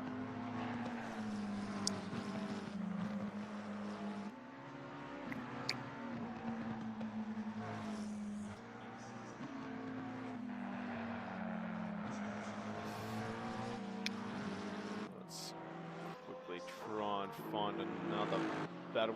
We'll stick with the leaders for now, as O'Hara's coming up on lap traffic in the form of Jeremy Walter. Oh, he runs it wide this time, so O'Hara's really pushing hard, and it's just not working out for him so far.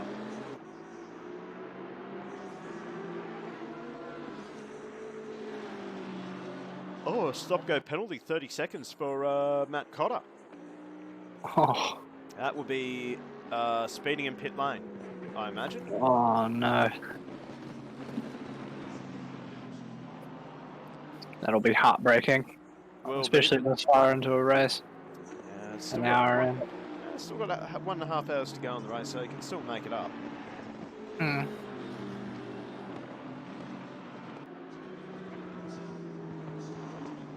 fact, let's join Matt Cotter, wherever he is. I see him. Found him on our map. Send and defend motorsport.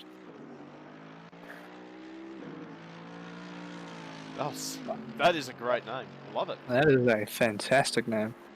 That's going to be my name. My team name, I think.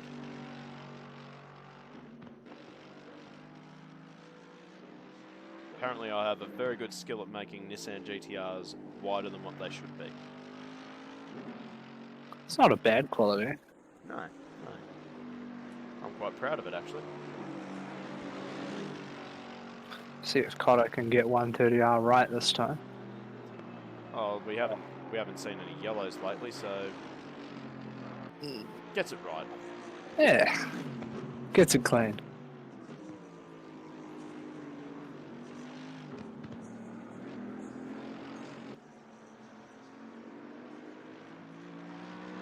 And he's actually going to take that stop-go right now. And he does slow it down this time. So, unfortunately, he will lose a couple of positions, I think. He will probably drop down behind Terry Darwin, I think. So he's basically going to lose a lap to Dove and O'Hara, unfortunately.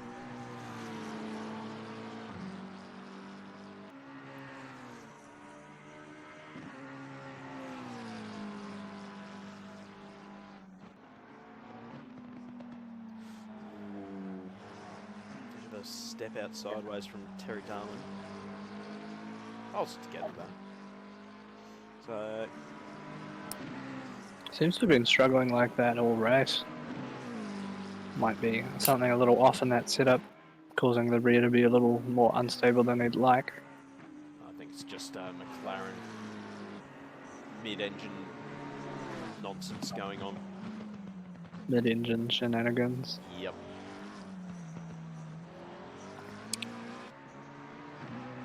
Got a little bit of a conversation going on in chat as well. So we've actually, at Go Race Promotion Sim Sports, have actually done a little bit of an experiment. We've created TCX, which I quite love, where we have GT3s, V8 supercars, and now GT4s all on the track at the same time, doing 200k races on a set of Corsa. And I have to say the V8s are fast in a straight line, but they don't really brake very well. No, they don't. No. But certainly a lot of fun hooning around the Circuit Algarve circuit. Circuit Algarve circuit, yep, good English. Yeah,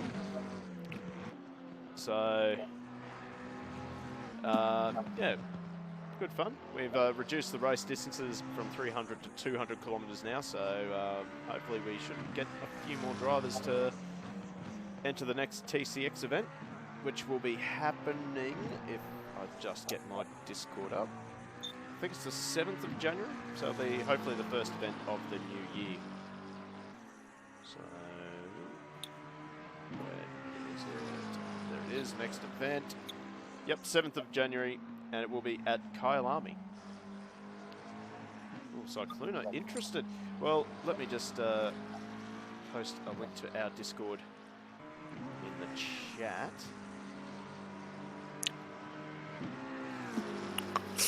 I might even come along in the Hell Pizza Mobile. The old Pizza Mobile. Mmm.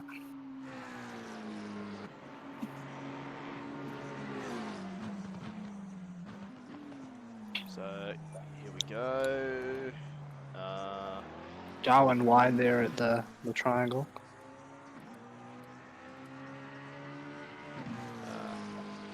For some reason, I keep on typing it as Simp Sport. No. Definitely don't want that. My typing skills suck. Here we go. Done. There it is. And Goldie Brothers saying, do it at Mount Panorama, please, please, please, please, please. Absolutely. Imagine trying to get past GT4s around Bathurst though. In a GT3 and V8 supercar. Yeah. Alex Benozzi, SimRacing. Hello, what happened to the Torpedo? Why is he 12th? And he finished 2nd in the Porsche race. Lost the championship, mate. At least you finished 2nd. So Matt Cotter, I believe, got a drive-through penalty for speeding in pit lane. Yeah, 30-second stop go. Let's see if we can't find a battle. Ooh, we've actually got a battle right here. Matt Cotter. Oh, he's actually passed him. Never mind. But he'll be coming up on to the back of Tim Hembry. Let's jump on board with Matt Cotter. Just enjoy the sound of an AMG. And this one's for you, Major Trachancha.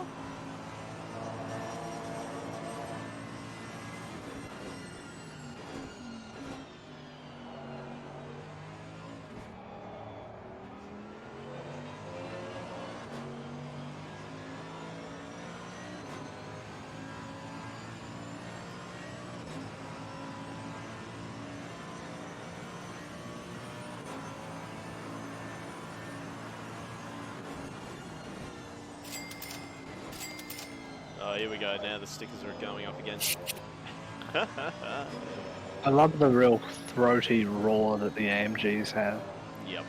We'll have to jump on board with the Bentley. Yeah, I'll have to say the AMG and the Bentley are the two best sounding V8s on the field. Mm. But fortunately, we don't have one in the field tonight. But yep, overall favourite sounding car is the GTR. It's a bit biased, though, isn't it? It is, but there's a reason why I like the Nissan.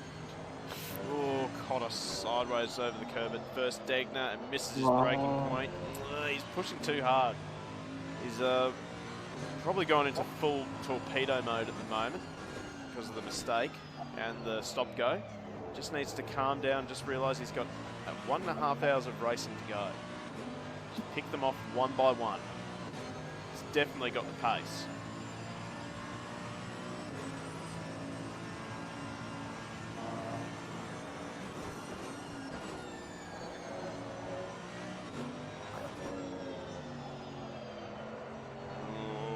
Sideways. Still catching Himbry, but just needs to settle down a little bit.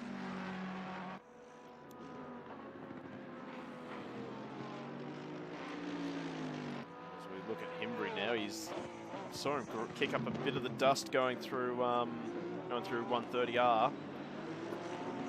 Oh, big slide on the exit. We've got people all wanting to be a commentator now. It's oh, hang on, actually. Speaking of which, I just remembered I saw a message from Cycluna. Spinozzi, Cyclonia. Do we want 4 people in the commentary box? Or I don't know. Well, I think we've got space. We had 3 for TCX. We had 3. Oh, you know what? Let's do it. All right, let's bring Alex Spinozzi and Cycluna into the chat. Let's see if I can remember how to do it.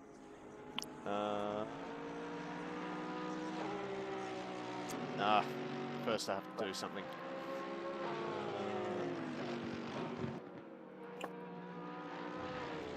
Send a friend request, and where is Spinozzi? There we go. Goldie Bros, mate, Alex Spinozzi, wait, I'm having dinner. Didn't think you'd say yes. Well, we'll bring in Cycluna instead. How's that sound?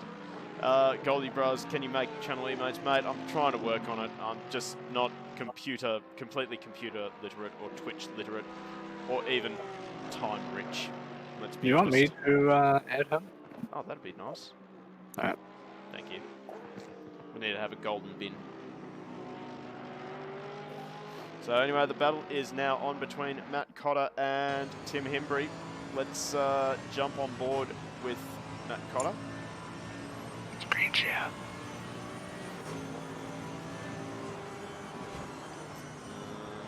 Cotter had to pull out of it then.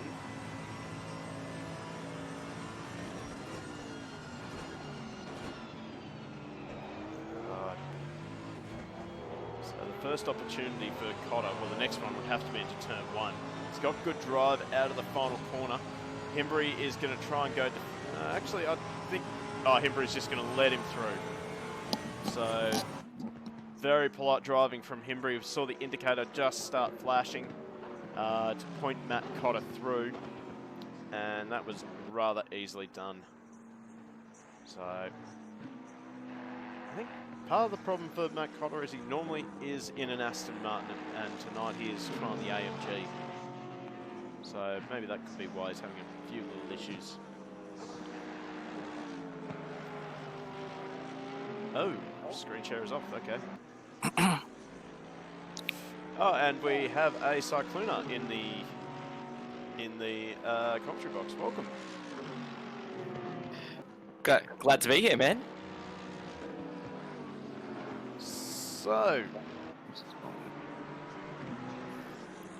has this race gone exactly how you thought it would?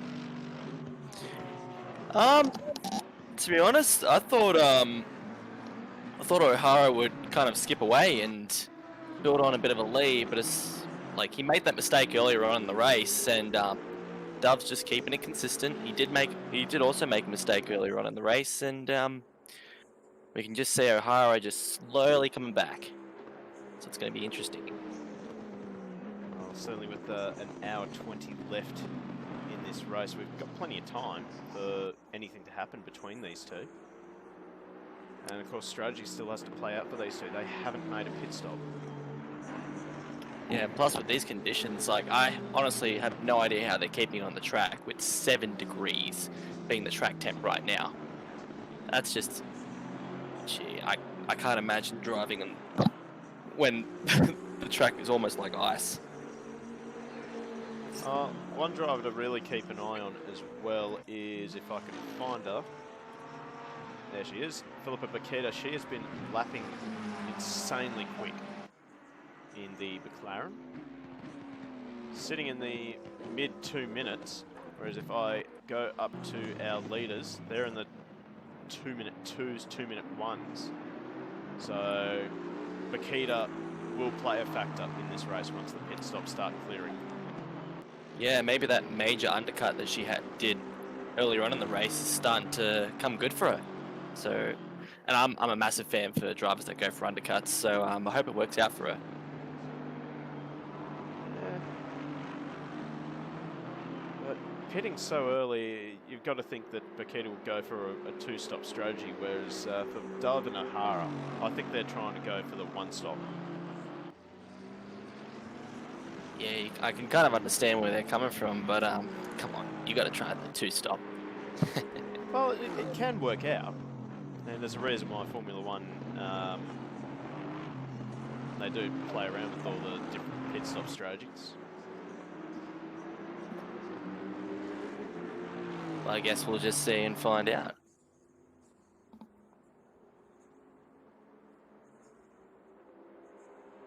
Everyone's very spaced out. I was just about to say that, you read my mind. So, try and find someone that we haven't really seen a lot of. Mr. Bell would be good. Haven't seen a lot of him up in Oh, seventh what now. was that? That Oh. there is Lucas Dowd, and he has dropped it out of 130R. Dowd's just decided to have a bit of a spinella, huh? Yeah, Spinella. There you go.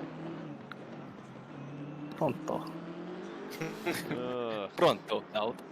So I have a feeling I know how this has happened, but let's try and find out what's happened to, what number is he? 89. So he's coming up to 180. He's dropped it on the curve. Oh, does he hit the wall? He does. Yeah. Yep, just lightly though. How One tap, lucky that's was wow. Hayden McLaren? I think that was Hayden McLaren. It was, actually. We'll have to see how much damage is on the front of this BMW. Looks like he got away with a bit of light damage. Yeah, he's got away with that. Bit of paint scuff. It'll buff out. Yep, everything buffs out. So the gap between the leaders, these guys are teasing us. Because the gap keeps on shrinking and then expanding. Like, stop teasing us, O'Hara and Dove. Give us a good race. Be interesting to see how everything pans out in the last half hour when everyone pulls out the stops. Be interesting to see if O'Hara was actually saving fuel behind Bakita. I'd say he was, just using the draft to his advantage. Save tyres, save fuel, see if you can take a shorter pit stop over Dove. Oh, imagine that, like if O'Hara makes a pit stop now, actually that would be silly for him because he's probably got extra fuel than Dove. Like if Dove makes a pit stop now, O'Hara will do the overcut and they'll come out right next to each other. That will be a great race. So we had a request from you guys actually to focus on Belly. Yeah, Belly, as soon as I find him, there he is. Having a very, very quiet race, it seems. Although Vanderham's catching him by things. The Humminator. The Humminator. I'm sure he'll love that new nickname there, Simo. I had to give him one. Well, I'll have to put that on a post-it note and put it on my monitor. Because he does compete in the Super GT League that we run. Running around in a Honda. Had a bit of a shocker though at the last round. VTEC didn't kick in, yo. VTEC did not kick in. Well, at least not for the Humminator, but certainly kicked in for Alfonso. He drove it to second position.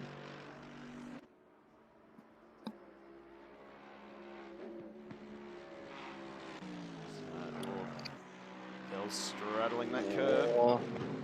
You do not want to give it gas on those curbs. You saw what happened to Dowd earlier. You just go no throttle until you get off those curbs. Very slippery.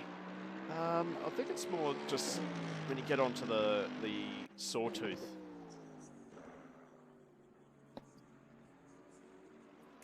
What notifications turned off? Why is notifications turned off?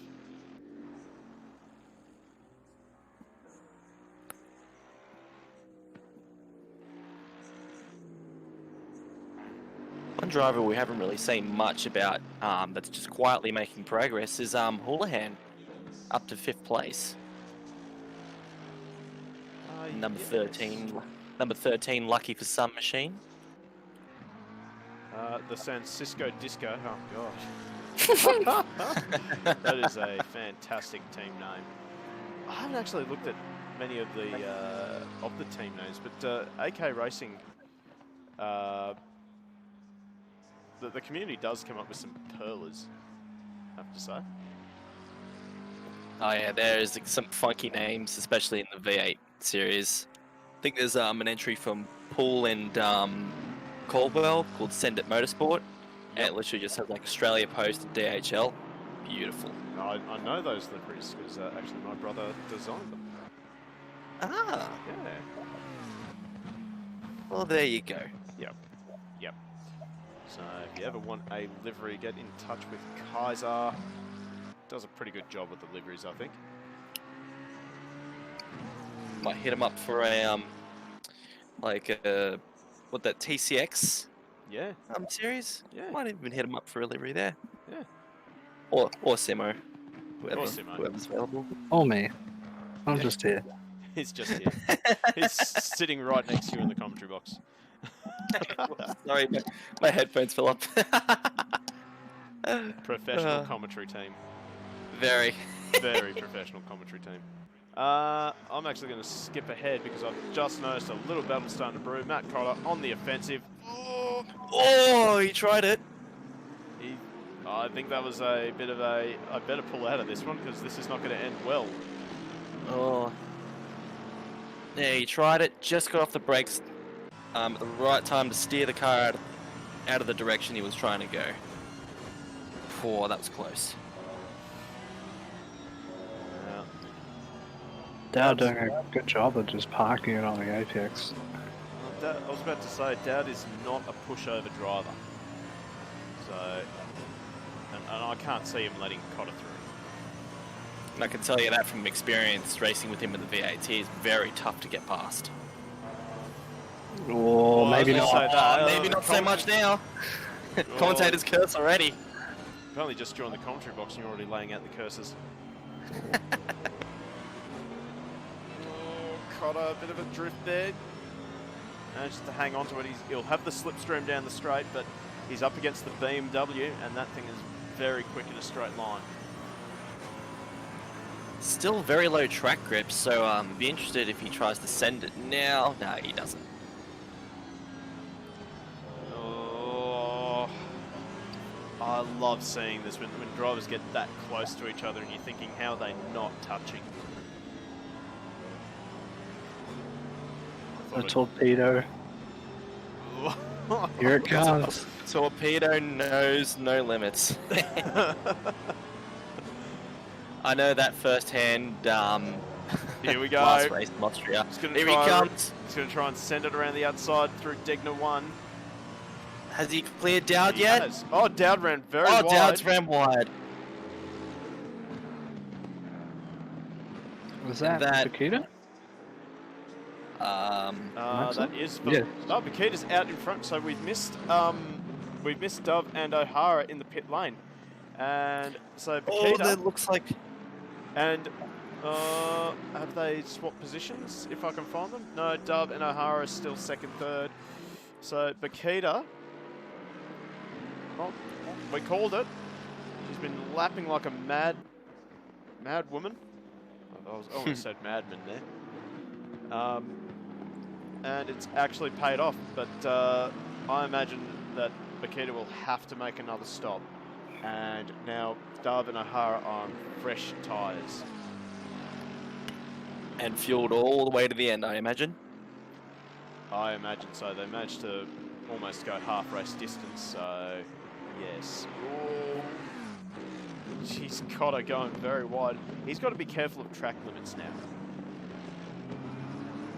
He's not having a fun time in that Mercedes. Maybe he should have stuck with the car that he was previously in. The Aston. Yeah, maybe. But it's worth having a try of other cars. So, Superstar Q76. I'll have to say, mate, your M4 for TCX is absolutely spot on, mate. I love looking at it. It's great. Spinozzi says he's ready to commentate. I will Add him. do my best. Well, let's bring in an Alex Spinozzi.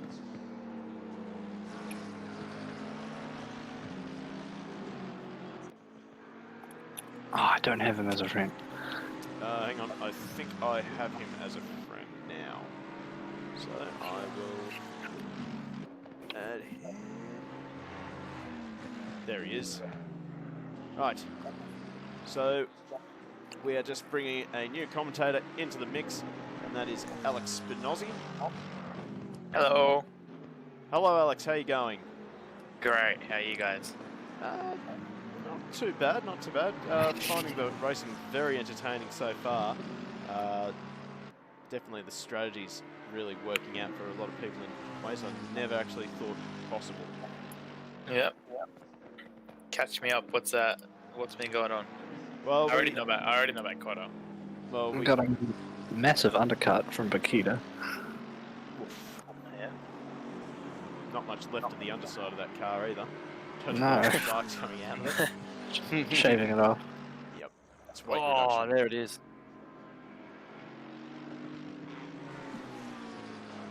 And again, and Cotter again. He is taking a lot of risks with track limits. I've never seen Cotto with track limits before. This is new. That's sarcastic. Especially with last round in the V8s, damn. Yeah. Yeah. But I always still give though, him crap. I always give him crap for track limits. Being his teammate, I'm allowed to do that. But still though, I haven't driven ACC much, but seeing these track temps, I can't imagine keeping the car on the road is a very easy task. If the tire pressures are high, it wouldn't be too bad. Yeah, it's different. Before it was on 7 degrees, wasn't it? Now it's on 9. Yeah, the sun's slowly starting to come up in the backdrop. So yeah, we're at 5 o'clock in the morning now, in game. So yep, that sun is coming up. Temperatures will start coming up again, and hopefully we'll have a decent track again. But, we've got a decent battle brewing here between Tim Himbry and Simon Phillips. So Phillips, well, Phillips is very far down because, well, he got involved in a bit of an accident involving who was it? Lockie Nichols at 130R Yeah, that's it. on lap number 2. So bit of a moment, and unfortunately Phillips had nowhere to go except into the Mercedes. And that unfortunately kind of set up his race, because after that he just kept making so many mistakes. It's just what could have been really for him.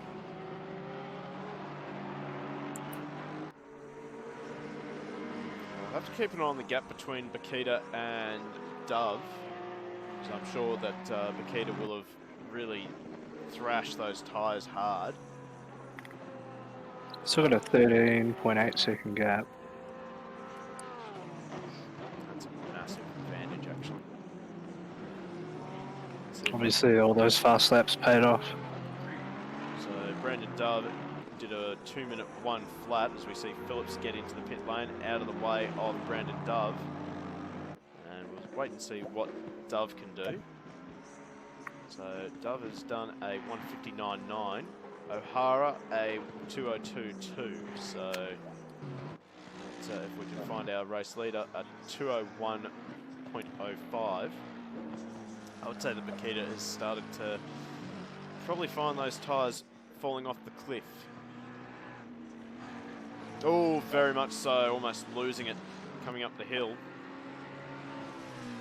Just heard, had to have a couple of stabs at the throttle. Oh, she's really going wide now. She's been running wide at Degner 1 pretty well all race. The McLaren just didn't look settled in the first stint. It's looked a lot better in the second stint, but I'd just say that yeah, she's just taken the edge off those tyres a bit too much. And that gap is going down very, very quickly. So either she has to step on the gas right now, or possibly make another pit stop. She'll have to make another pit stop because I believe she came in at about an hour 50 to go. So Yeah, very early. It was a very early pit stop.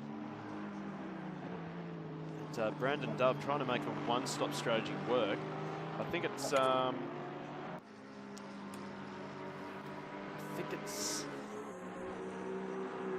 don't think it's going to work if he keeps this pace up. Yeah, he does seem to be going a bit quick. I mean, going under 2 minutes is no, like, it's not no mean feat, like, not a slouch pace. So you kind of want to be conserving the tyres, conserving the fuel, really. I think it'd be more the tyres that you'd have to worry about with this car. Oh, we got an air horn. Love it. Thanks, Goldie Bros. Got to time that a little bit better though. Oh, here we go. Oh, He's no. starting to spam it. I'm gonna make that. I'm gonna make that 1 bit. That sticker. That's what I'm gonna do. It's gonna be 1 bit, and yeah. Imagine the profit I would make from that. Oh, be just swimming in bits. Yeah, I'm gonna have to start putting prices on those stickers. Ah, please do. Yep. Then watch them not get spammed anymore. Right, so Van der Hum is he coming under pressure from McLaughlin, or is McLaughlin just sort of come out of the pits, perhaps? I'd say he's just come out of the pits because Van der Hum's just starting to pull away a little bit. Yep, you're right, Mama. Stickers. Yeah. Give it a second.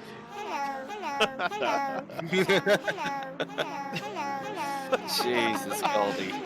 Goldie, chill. Oh my god. Please chill, mate.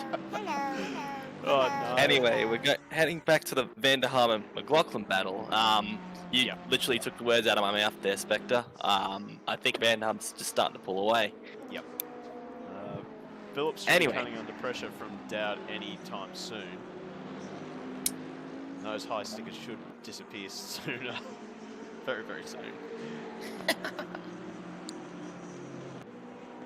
I think the one sticker I want to make free will be the bin. Whoa, Dowd crashes over the curb through Degner 1. And Oh, the rear end! Oh, save it. That's Good a nice save. save. Good save. Good save. Oh, he's still pushing it though. He's Yeah, really back trying the to aggression a avoid little that bit. sin bin. This is probably the worst thing you could do as a driver when you're trying to catch something. You just try and carry your brakes a little bit later, pick up the throttle earlier, try and take the corners faster. Worst thing you can do. Hey, well, You've he really won't be just- getting out of corners quickly. That BMW is that turbo, like, oh my god. It wouldn't probably be so bad around this track because it's nice, fast and flowing, but slower tracks like probably Zolder and stuff, that thing, oh, horrible. Yeah, I think someone forgot to tell, what's his name? Joseph de Jesus from the Octane League. that guy made the BMW work everywhere. And Dowder's got a drive-through he just got penalty. one.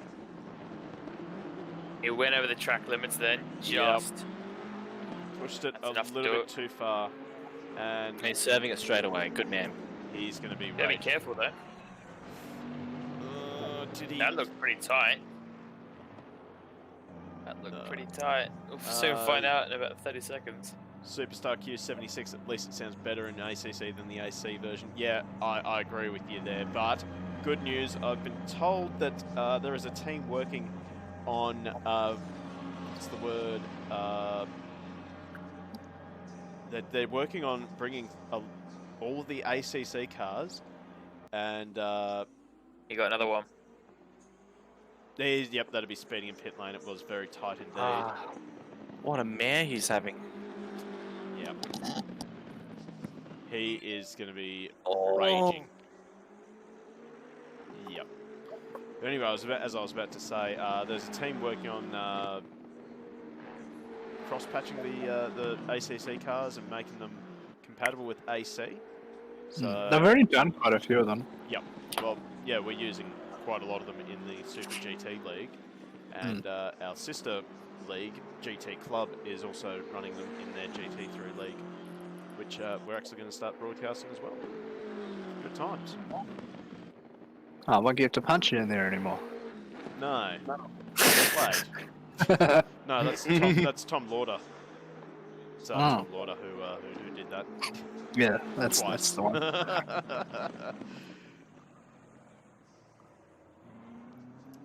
So, Lucas Dowd nightmare continues.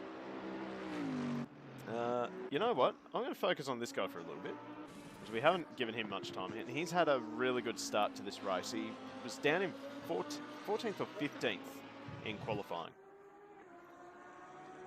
and already up to 7th, and he's just been lapping consistently, staying out of trouble. Moving Telling you, consistent. it's those aqua rims, mate. I forgot about them. Thanks for Really? reminding me. I just got them out of my Yep. mind. That car looks dope. I don't know what you guys are talking about. Yeah, it looks The good. car looks good, it's just the wheels don't look good. Okay, yeah, from that view, yeah, they should have made them white. At least, At yeah, least, if white. anything. That's a custom livery though. It is. That's not in game. Yeah. It is in game. It's one that you can make in the livery creator thing. Oh, is it? Yeah, Oh wow. yeah. I forget what livery that's based off, but I mean I don't know the Lamborghinis. I No, think nor do I. what have I actually driven in ACC? The GTR and the Aston. That's it. Just That's the GTR literally and the it. Aston. Yep. I like the I've GTR. tried most of them. My personal fave is the Aston just because it's so simple and stable. But venturing into Mercedes land a bit, that might be the reason why Matt Cotter's actually driving the Merc, doing some testing. Well, it's always worth having a play around, but once you find a car that you're comfortable with, it's usually best to stick with it. Oh yeah, for sure. Just thinking maybe sometimes you can go a bit faster. Something else. I mean, have you guys tried Imola yet on ACC? I haven't got the DLC yet. Oh, that Mercedes is incredible around there. It is insane. Guess you could say and then there's track, and then there's the problem with ACC is, well, not the problem with it, but the struggle with ACC is it's hard to make one car good everywhere. But when you do, you're really good at the game. I mean, take O'Hara, for example, bringing that BMW so far up the field. And he wins at tracks you just don't think that it's possible. It's insane. That BMW feels atrocious, but he makes it work. Guess it's all down to driving style. I think it comes down he's to having to change experience as well, because I see O'Hara jump into anything and he is fast. I have never seen him not near the front, no matter which car he drives, and you know, I've run into him in a lot of open lobbies, and he's just he'll jump into the BMW, then jump over to the Porsche, then jump over to the Merc, then jump over to the GTR, and he's fast in every single one of them. Makes me wonder why he hasn't taken up racing in real life. He probably does, maybe. Well, the meme is that he races tractors because as far as I know, he's a farmer. And so the meme around AK back in the old Season 3 V8 days was that the reason he was so fast was because he races tractors while he was at work. So every time he used to come online, we used to just post all the tractor memes. There you go. Well, maybe robots aren't allowed to race cars. It's actually the ring up the man we're talking about. See, he's probably got 2 minute 0.9, so he's starting to come alive. I think it's, what's the program that he's using for that now? I think it's partymode.exe has been activated. Probably say so. I'd probably say there's a BMW bootleg of that from Mercedes. I think it's only for Andy though. Andy has like the exclusive license to use on any car he chooses. Pretty well. Meanwhile, at the front, Dove has massively made gains on Bakita there. I wonder what's going on. Is Bakita stuck in traffic? Connor's actually matching the pace of Bakita, so I'd say just the track started to come to him, and Bakita into the pits. Well, there you go. I was watching that gap just slowly coming down. I think it was about 13 seconds, around about like 10 minutes ago. Now it's all gone all the way down to 5 seconds. So she was losing a lot of time. Well, what this does mean for Bakita is now that she has less than an hour to run on these tyres.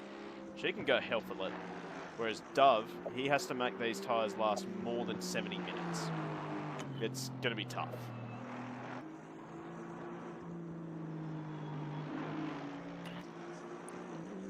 It's going to be interesting right at the end because she's going to be making a lot of time at the start of her stint.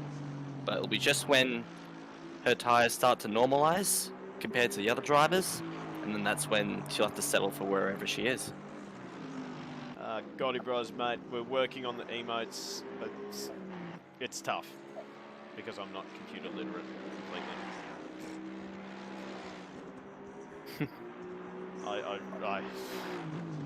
I also don't have time myself. Full-time jobs suck. Tell me about it. Who needs money? God. What's that? You're paying me to do this? God. You have to do something a little bit more than that. Just saying. Oh, look. Money don't grow on trees. Look who slid up into third place. It's that man with the San Francisco disco entry, Ryan Houlihan. I love that name. That is awesome. That rolls off the tongue real nice, eh? Just makes you feel so. What's the word? Bubbly. Old? Yeah. Old? What? Old? Who uses disco anymore? Oh, fair call. All I can think of is San Francisco, the band. Don't really know what genre they are. They're kind of like alternate. Oh, I'm gonna They're show my age now. So back in the 90s, I think there was an artist called Cisco. Cisco. Ooh. Yeah. Cisco. I think that was what his name was. Cisco.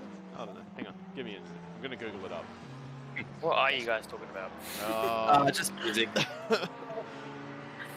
Cisco. Come on. All I think of when I hear San Francisco and disco together is that Dumb Dollar song. Yeah, It's like there we San go. Francisco, Cisco. where's your disco? Cisco did the the thong song. That's Oh, old. Cis. Yeah. Cisco. Yeah, that's how old I am, guys. Sisqo. That's think it. it's Yeah. spelled. There you go. Hey, Right. there we go. Yep. I'm so old. God, even I knew what that was. Oh. God, don't get old, people. It's not worth it. Oh, I'm getting there. I gotta try and find someone who's in a battle, but everyone's so spread out apart. I think that's probably the worst part about endurance racing. Everyone gets so spread apart. Should give us some Boatly onboard noise from the Humminator. If I can find him. He's probably ahead of Phillips. There he is. There we go. Look at that. From the Bentley. The Boatly. Boatly. Boatly. Boatly. Gotcha. Gotcha. Runs it wide. Oh! Here I comes called here comes a commentator's curse. We joined someone just there about to bin it. I call the Bentley the yacht. The yacht. Long Fair as. Oh, sorry, hang on. I made a mistake there. All good. It's been a long. Oh, It's been a no. long race for her. Oh, no. Bakita. Drive Bakita. through for Bakita. What a disaster for her. That is going to be so frustrating. Right She was now, on for at least a podium there. Oh, absolutely. Just pushing too hard, pushing the AI stewards a little bit too far, and getting a drive-through penalty. That'll be for track limits. Yeah, what a shame. I suppose she can rely that the drivers ahead of her, McLaren, Houlihan, O'Hara, and Dove. We don't know how many of their chances they have used. So I don't think Bakita's going to be the only one that gets a drive-through for track limits by the end of this race. Maybe Dove and O'Hara have seen that, and maybe they've decided to back off. Quite possibly. I do like that Kudos has now given you a little counter to count how many times you've cut the track. Yeah. That's very helpful. So Bakita serving that drive-through straight away. Himbury also in the pit lane.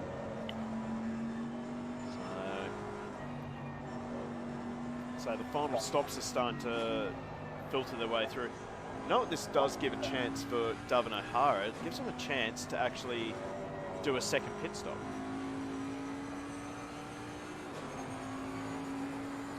Yeah, I guess. I mean, Houlihan really is the only main threat to them. And, I'd say Houlihan has another pit stop to make though, because he did pit quite early from memory. I think he pitted earlier than Bakita actually.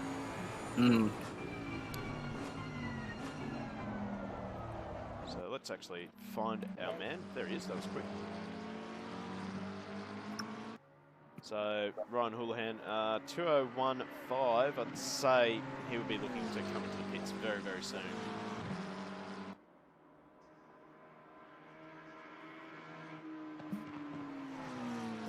I don't suppose these cars have an on-dash fuel gauge that works.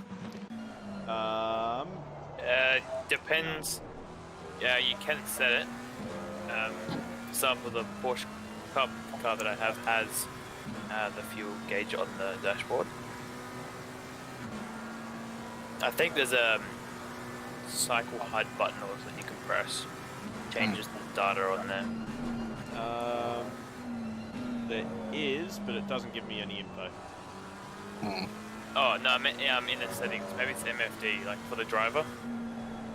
Oh, yeah, I think I know what you're talking about. Hang on. Can you get it up? Does not give me information, unfortunately. Yeah. Otherwise, There is a button for it. It does change, but I think it's depending on each car as well. The Aston lets you change a few things. Oh, you mean the actual page on the dash? Yeah. I don't think I can do that, unfortunately. I think it's a button that you have to have. Cycle, pin, whatever you want to call it.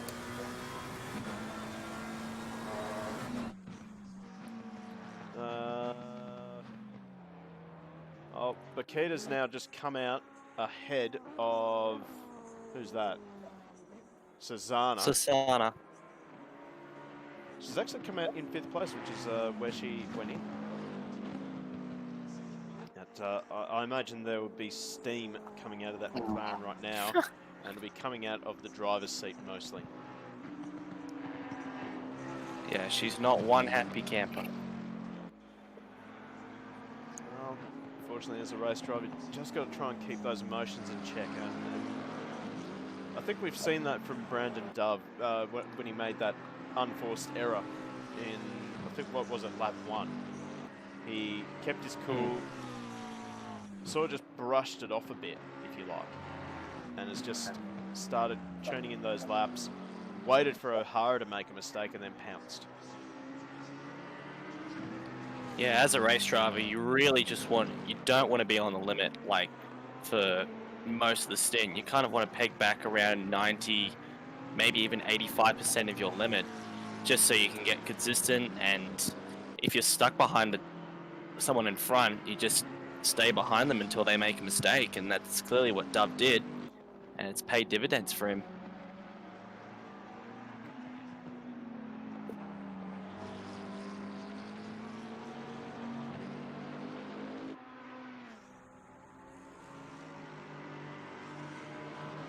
Unfortunately, no battles on track at the moment, which is a huge shame. I mean, Bakita and Susanna are the closest competitors that are near each other, but obviously Bakita is Just going driving miles away. faster than, miles faster than Susanna right now. Huge shame, but gives us a bit of a chance to have a break and maybe talk about some upcoming events for AK Racing, perhaps. So, I believe next Sunday we will have another round of the V8 Supercars. We sure will. We'll be at Phillip Island Ooh, for round 6? 5. round 5. 5, sorry. That will be a very exciting race. I'm looking forward to that one. I hate that track. Oh, we got a starting- car off. Trying to get That's, good. Who we go? Lucas Dowd Oh, again. wow. Ah, I think this might be a leaving moment. Let's have a look. He's got the wheel full lock right. He's going to no. keep going. just had to wait. Oh. Oh. Just a bit of Missed a over spot. rotation there. Bit unfortunate there. He missed a spot in the lawn. He had to go back and cut it. Brutal Oh, from geez. Simo. There's been no mercy from that side of the commentary box Oh. in the race. What might have happened for Dowd is when he lost it, the car stalled. They actually had that moment last Tuesday in the Octane Sprint Series at Paul Ricard. At the end of the Mistral Straight, I tipped it in and lost the rear. I didn't have a complete spin. I managed to save it, but the car stalled on me and I couldn't get it refired. Oh. Yeah. Oh, And I was sitting third at the time. damn, that's a Huge a real shame. kick in the guts. Yeah. It is, but then race 2 I won, so doesn't matter. Get in there. Just a slight flex there. Oh, hello. Well, if we're flexing, last week in the AK series for V8 Supercars, I got my first podium, and I am absolutely stoked by that. And proceeded to do a shoey. Because why hell not? Yep. You actually did a shoey? I did. Did Yeah, you you stream posted a it? video of it. No, you posted a video of it on the AK Discord. I'm going to go investigating. Yep. Please do. Should be in V8 general chat, I think, right? Yep, that's it. I think I actually remember seeing something like that. Where is it? Like to just put it There it is. Found it. how high emotion I was at that point. Like imagine remember the time Jimmy Broadbent won the Indy 500? Nope. Nope. Like if you look, yeah, very very popular. Okay, The only Jimmy thing, Broadbent, the only thing obviously I've very. actually ever looked for regards to sim racing, I've looked up. Oh my god, I've actually found the shoey. He has located. That's a decent shoey. No spillage, of course. That's What a was the decent drink, though? effort. That's a big That question. is. Oh, that is good. What was the Great, drink, though? Great Northern Oh, original. yeah. Lovely. Well, there you go. It's like in between like the cheapest I can find and stuff that's actually tolerable. Great Northern's bloody awesome. Yeah, I like it. Some people for some reason don't like it. Well, most of my mates are into like pale ales and stuff like that. I'm just like, all right. Coopers, South Australia. Oh, Matt, good old South Australian drink. Oh yeah, I've had Coopers before. When I went down to Adelaide for the 2019 V8 Supercars at Clipsal, Yeah. they only had Coopers there, obviously, because Coopers is the main sponsor of V8 Supercars. It was actually all right. Didn't That's mind not too it. bad. Yeah. I've been going to the Clipsal for the last 5 years straight. Or Oh, 4 days. God, if I knew about Big this moment league, by then Connor. we could have met up. I know, right? I think Ah. literally my first race with AK or in sim racing was this year, on the day. Like, McLaughlin got the podium. I'm a McLaughlin fan, so this was very hard to do. I left before the podium to get home in time in race. Oh, Matt's gone off. Oh, Cotter. I left. Oh, and I another left drive early. through. No way. He got one. Ah. Another one. You could just see him fighting the car this entire lap, last couple laps. He's not having a good time in that Merc at all. That I think he'll be switching back to whatever he was using before in Aston. no time at all. yeah. So I got a feeling this isn't. I know Matt pretty well. I got a feeling this isn't about the car. I think it's him about losing all those spots and trying to make up for them. Yep. He's a very aggressive driver. He actually told me he didn't mind the Merc. He really likes it at Imola because we've been playing with it all week. And then he goes, "Oh, I'm going to try for the 3 hour." And he said he really liked it. I don't know where he qualified. Where did he qualify? I think he was in the top qualified 5. fourth. Qualified Yeah. fourth. Yeah, so the car's not the problem. He's just angry. That's the issue. He is just over driving it, I think. And the more frustrated he gets, the more mistakes he's making. Oh, just saw him tip a wheel on the grass he's there. You just got it at the line, I think. It's very, very sensitive, the pit lane line in this game. You can be 1k over, and you'll get a penalty like that. So we'll have to wait and see if Matt's managed to slow it down. Otherwise, he is going to be having a really bad day with another stop-go penalty for 30 seconds.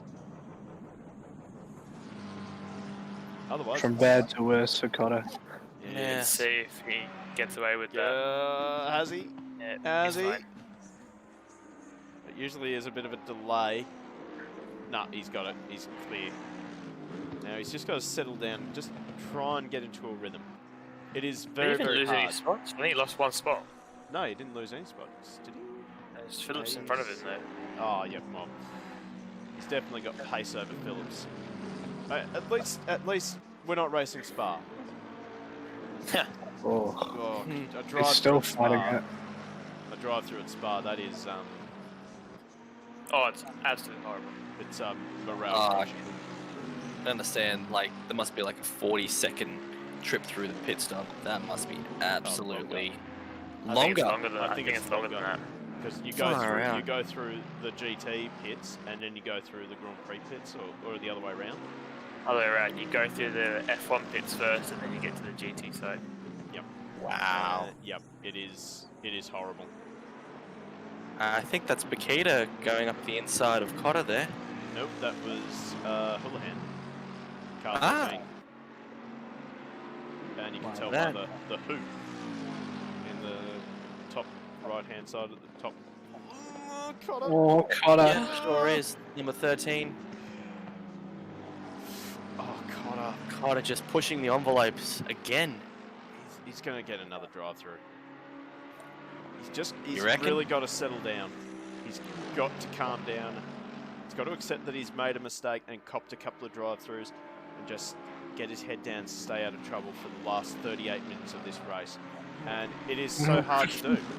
It is very hard to do. Like, especially if you're a driver that is a bit of a perfectionist. You just kick yourself for making a mistake, and the the more you kick yourself, the more mistakes you make. Oh, especially when you've been running in the top 10 the whole time.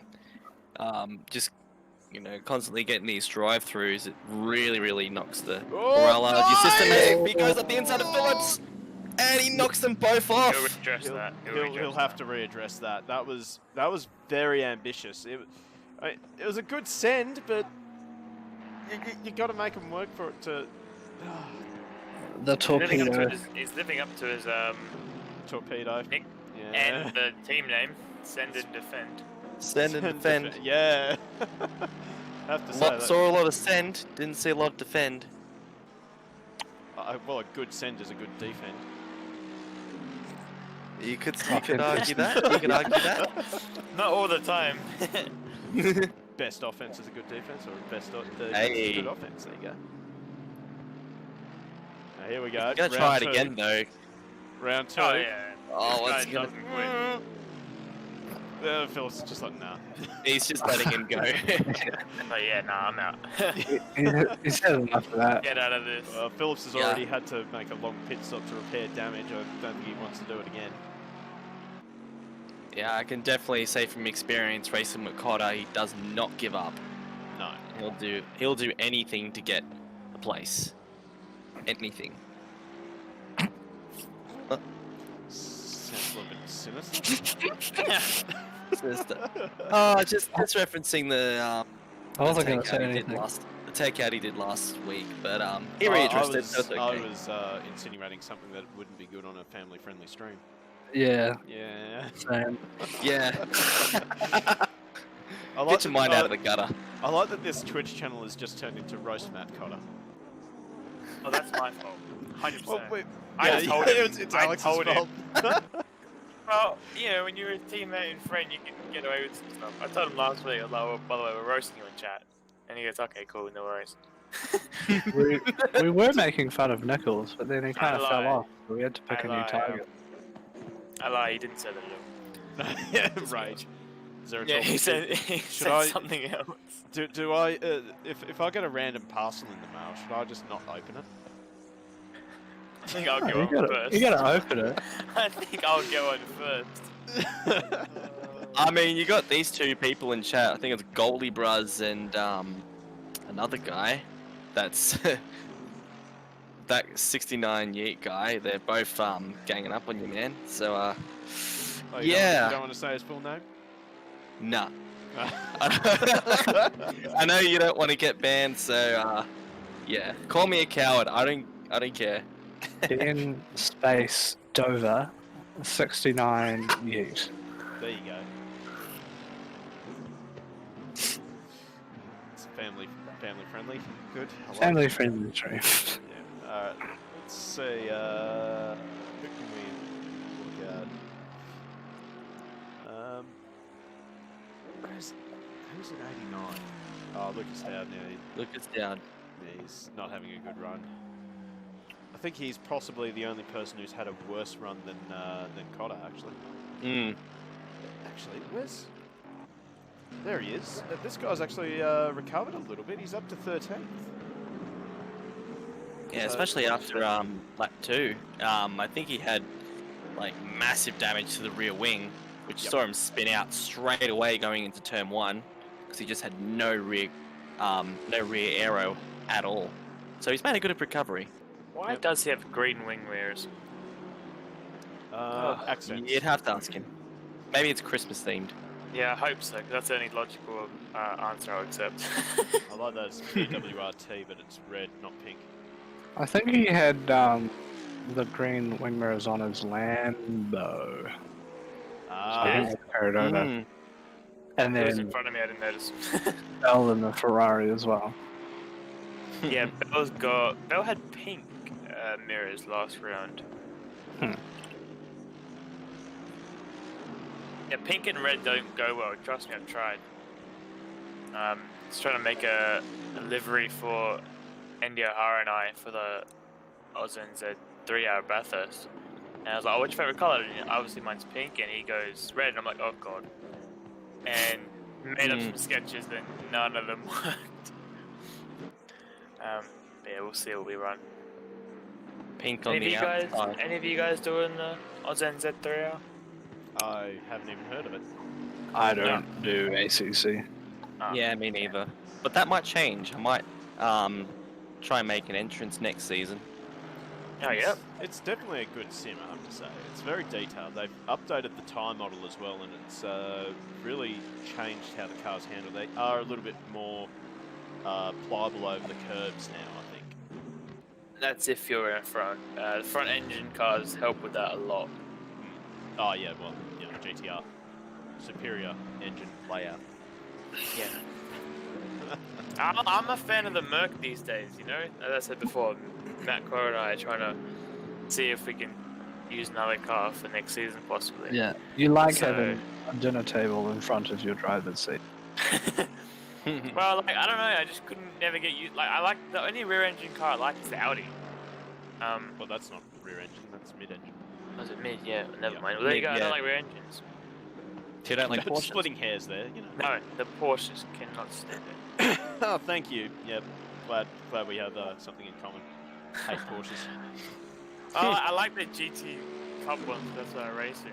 'Cause that's no traction control. It's more fun.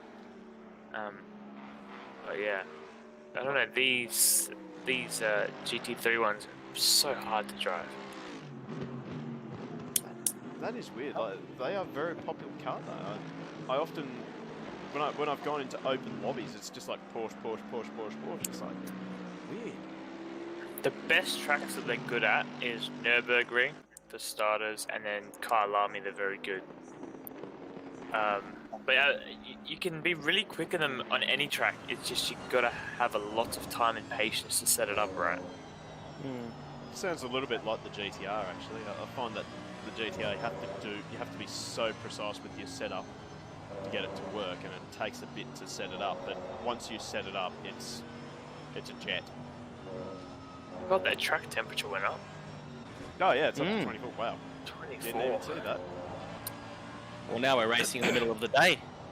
Well, the thing is, with these pit stops, because it's only a 3-hour race, but technically it's a 24-hour race, you wouldn't change tyre pressures at all for like night and day because it goes so quick.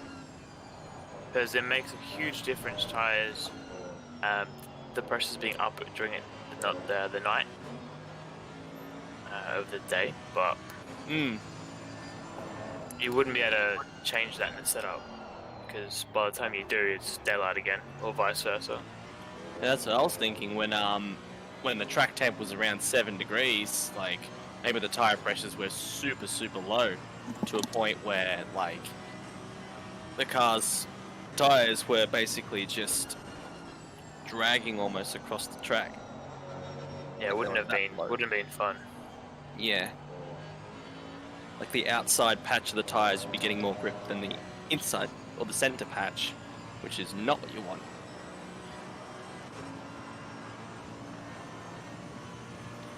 Well, currently focusing on Lockie Nichols in the 168 AMG, and he is closing up on the back of Laurie McLaughlin at a rate of knots.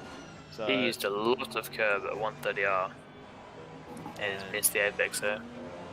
yeah, Laurie, I'd say, is just coming under a bit of pressure. He's probably looking in the mirror and seeing this red Merc getting bigger and bigger. He's already going defensive. Lockie, fascinatingly, doesn't try and get the slipstream down the main straight either. I think he wants a good entry. She's got. Sometimes ACC with the mirrors, they look a lot closer than what you actually think. So maybe Laurie thought that he was closer than he was. Just saw McLaughlin kind of go a bit wide around the S's there. Once He's you- just closed up a little bit. Once you go wide in one part of those S's, you compromise yourself for the rest of that sector. As now Lockie, he'll be lining him up maybe for Degner 2 or the hairpin, I think. Oh, I'd say the hairpin if he gets a good run here. Lexus was faster in Degner 2. Nichols using most of the track here, very smart. Watching this Lexus, it is... Oh, Lucas Dowd has managed to get another stop-go penalty. Oh, man. Now, saw him go into the pit lane, and he's fallen victim to the pit lane limiter again. Yeah, at least he's still going on with this race. Like, Yeah. I'd be surprised if he doesn't make it a 28-minute stop go. Oh, quite possibly. But you never know. You just can never know in any form of racing. As we'll come back to that thought a little bit later. As look, Nichols. Oh, Nichols got complete front end washout there. I wouldn't have even. If I was Laurie, then I wouldn't have not even defended or moved over, because you really doubt the person behind's pass at 130R. Oh yeah.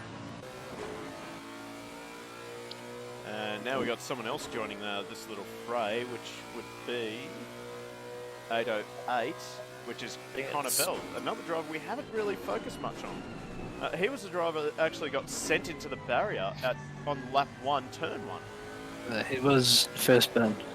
He was the first bin. And, well, he's managed to fight back to 6th place, so he'll be, I'm sure he'll be pretty happy with that. This car sounds so aggressive. It's such a sick car. Quietly working sound. away in the background. It's really flown under the radar, Bell has. Yeah, he's picked himself up from a very disappointing start to the race, and yeah, kudos to him. Oh, I thought Laurie was going to go a bit wide there. Never fear, Laurie is here. Oh, we're going to see a send soon. I can see the stamps getting licked in that red Mercedes. The envelopes are getting withdrawn. Might be an express post envelope too. We need Paulie to come on board. Send his letter. Yep. Hey, Laurie is not, not giving up on this. Looks like he's started to settle down and not really come under too much pressure anymore, but Grant's he's slightly gonna be wide on vulnerable. exit. He's going to be vulnerable into 130R. Is he going to try it? No. He's just moving around in the mirrors though, and it's just going to distract Laurie a little bit. But he's going to go defensive into the Casio triangle. He really wants to hold on to 12th position. He's compromised his entry into the first part of the Casio triangle, but he's made it work anyway. Although, no, wrong way.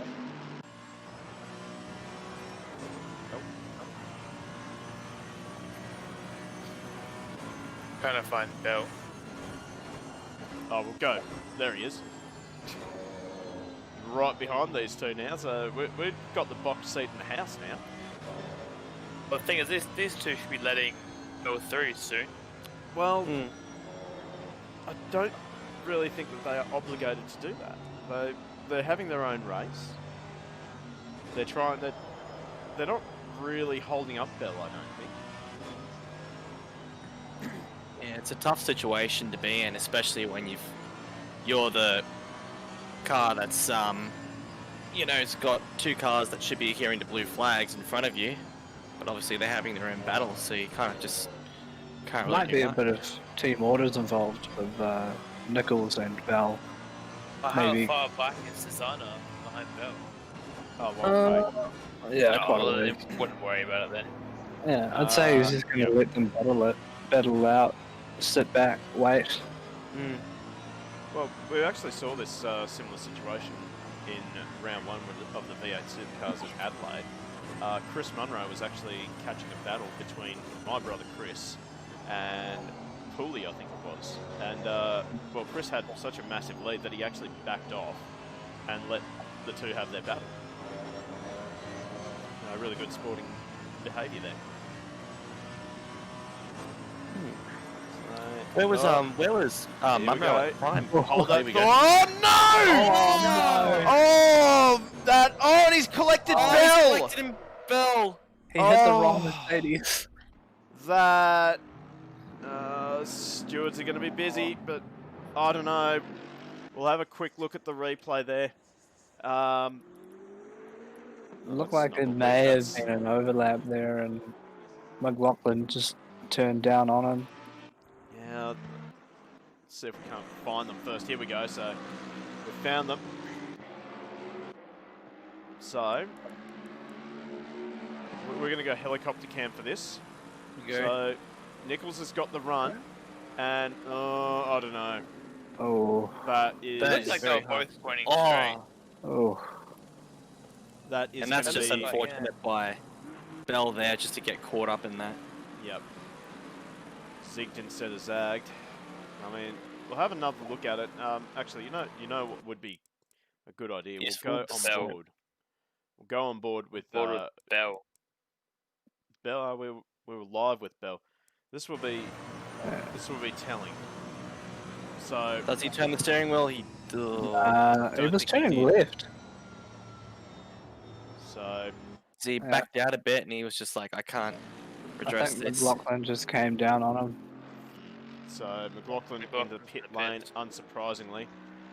We've also lost Dowd by the looks of things, so we're down to 15 cars for the finish of He's this unfortunately race. had enough. Yep. Fair enough to him. He was like 4 laps down, and yeah, I had no idea how he was still going after all that he's been through. Have a look. He's copped a bit of a hit down the side. Don't know how much did that really affect the downforce of the car, you reckon?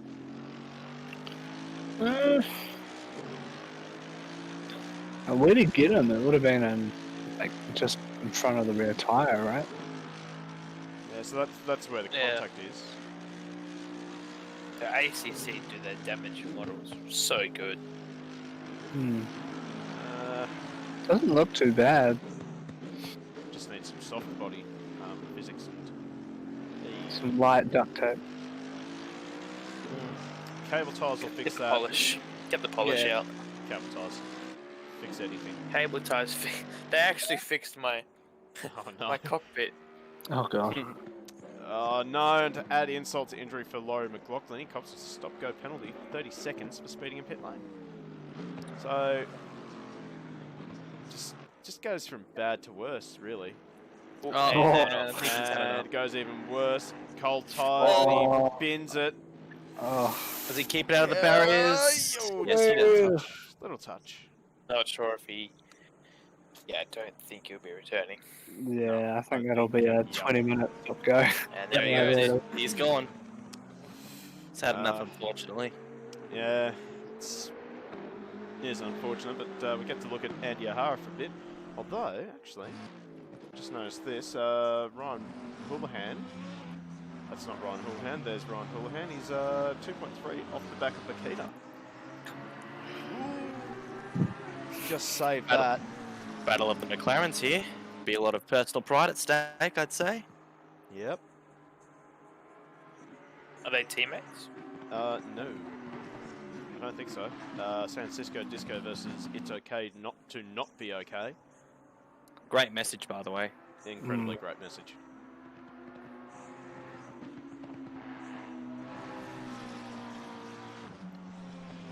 So, Jeremy Walter, he's done the right thing there. He's got out of the way. Probably didn't have to go that far out of the way. Better safe than sorry, though, I suppose.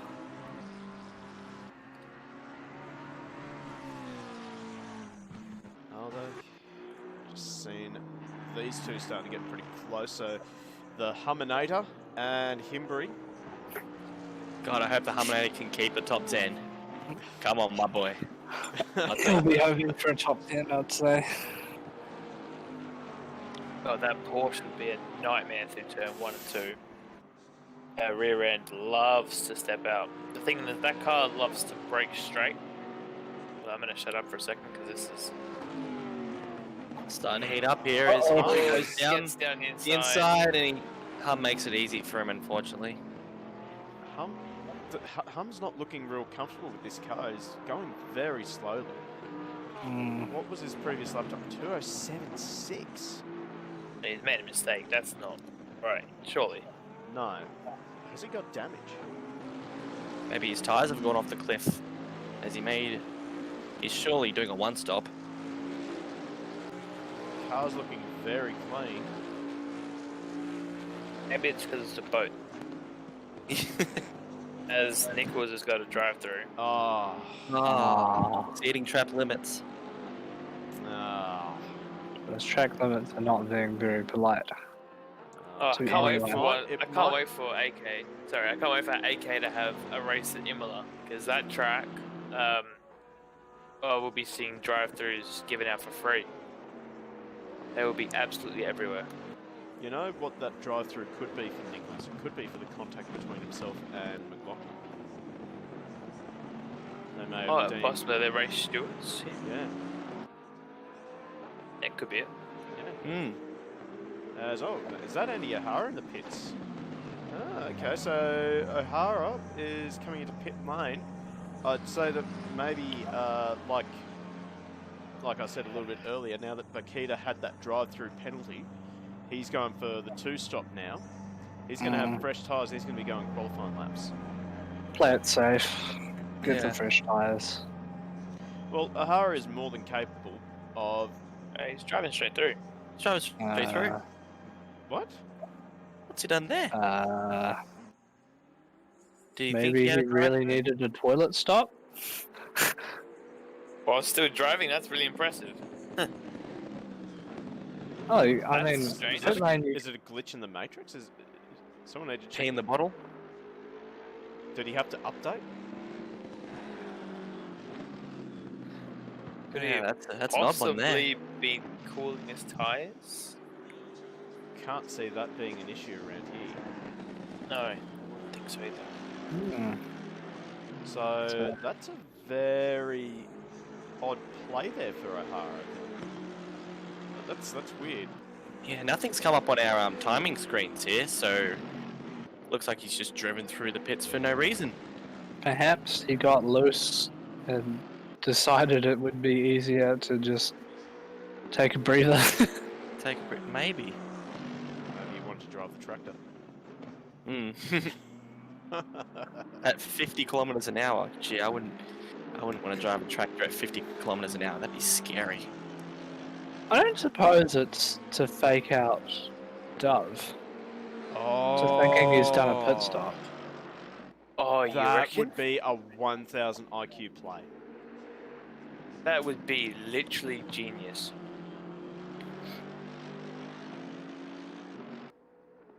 Oh, unless Dove is secretly watching the stream and he's just heard us say it. Ruined his pit strategy. Yep. Sorry, Andy. Whoopsies. Golly bros, I feel so bad for so many of the drivers who have been killed this race. Mate, yeah. Feel bad for them too. Actually, Humminator in the pits as well. Yeah, you could see his times just dwindling. I mean, with the 207 that he did, surely his tires must have been absolutely trashed.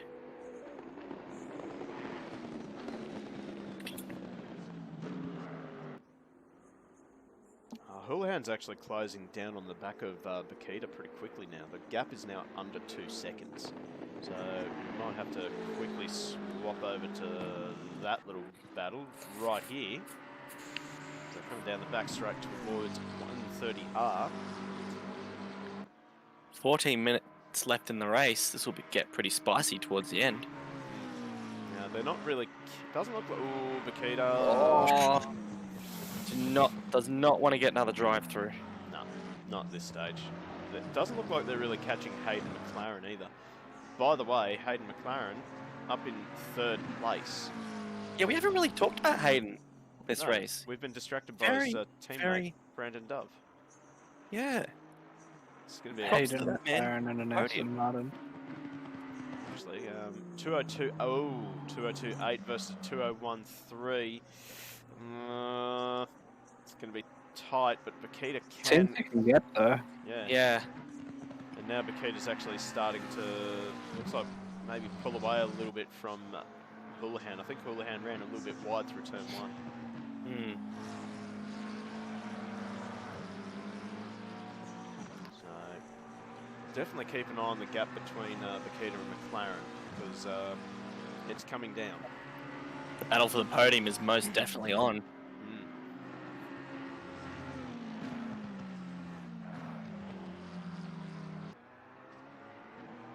Yeah, as you can see, there's just a massive gap between 5th and 6th. Also, right now. Cotter's right behind Jeremy Walter.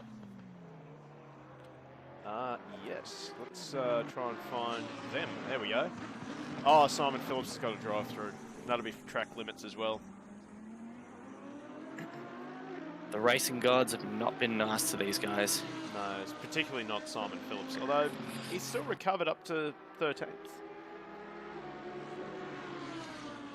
And yes, you could argue that a couple of people have dropped out, but still, got to finish. He's kept. You got to be in it to win it, or at least finish. That's it. Now, Jeremy Walter, it looks like he's struggling a little bit for a bit of mid-corner grip. I don't want to say it, but I think he is going to be rather an easy target for Matt Cotter. Absolutely swallowed. If Cotter doesn't live up to his name and just torpedo him out, this should be a very, very easy overtake for him. I'm tempting fate here, but yeah. That's what your job is as a commentator, though. Tempt fate. It's not your problem. In fact, I think. Nope, that's the wrong way. There you go. Very defensive. Running into the wall. He's going to look for a gap. Yes, he is. And he makes the play. See if he can stick. Oh, yes, he he's does. done it easily. Nicely done from Matt Cotter. So late under brakes. He really didn't have to be that late, but he did anyway. Up to 9th. Or up to 8th, I should say. Well done. Yeah. Well, when you have to send it, you send it good and proper. You don't do it half-hearted. Especially when it's in your team name. Damn. Hawley is right behind Bakuda. Yep. There we go. So now they're actually still catching McLaren. If I can just bring up 201.6 versus a 202.6. So they're catching McLaren by a second per lap. Now, if you're Houlihan, I think the smart thing to do would be to work with Makita. I don't think that gap will come down enough because 2-minute lap times, 10 minutes left, about 5-6 laps. So that's just exactly what I was thinking. McLaren could make a mistake. Yeah, true. Just think on raw pace, they won't get to him in time. No. But did McLaren do a one-stop? I'm pretty sure McLaren's done a one-stop. Guess we haven't paid that much attention to him, as they both. I think Houlihan will get away with that because you heard him get out of the throttle. So if you don't make up time, you won't get a track limit strike. Unless you're unlucky. Unless you're unlucky. Talking from personal experience. Yeah. Yeah. Don't know if you got that vibe. So I think the gap has just started to stabilise between Makita and McLaren. So it hasn't really dropped that far this lap. So I reckon it's dropped down by 7/10, so it's not enough, unfortunately. Once again, mistakes can happen. We've seen the best in AK make mistakes tonight. Very true. Houlihan really working the wheel there through the S's. Cotter's back up to 8th. Yeah, we just saw that passing Walter. Very, very, very late under brakes there. Made it work. This McLaren, in my perspective, I'm not a fan of it. I just find it extremely understeered. It doesn't turn. So that's why you might see will work being quite aggressive.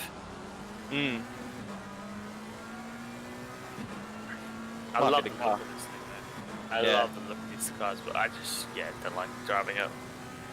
Might be the car I need to use because I like a car that has understeer in it because it makes me not overdrive the car.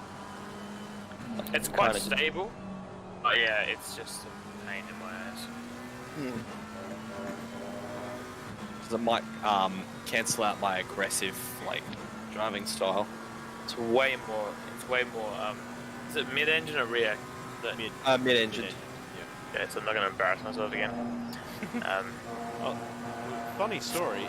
Apparently the Bentley can technically be classed as a mid-engine car.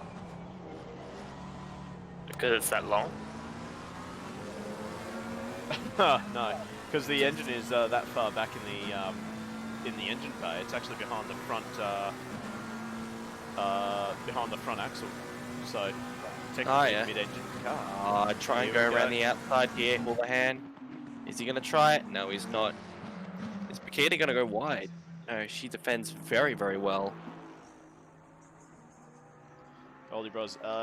WTF1 is live. Stay to the end of this. Good Yeah, man. please do. Super GT was also live today. Last race of the year. Where were they racing? So Motegi again. God, I haven't heard of that track since Gran Turismo 4. Oh, that's a... Actually, no, I lie. 4 is a motorsport. Damn, that's a throwback. Twin Ring Motegi. I look forward to learning about Super GT. The next go race. Wait, am I doing the next one or the one after? You can do whichever one you like, honestly. I don't know if Kaz has sat down and done your livery yet. That's okay. Yeah. But, no, we've also given the opportunity for our community to sort of decide what to do with the next season of Super GT, because I read about that. What was that about?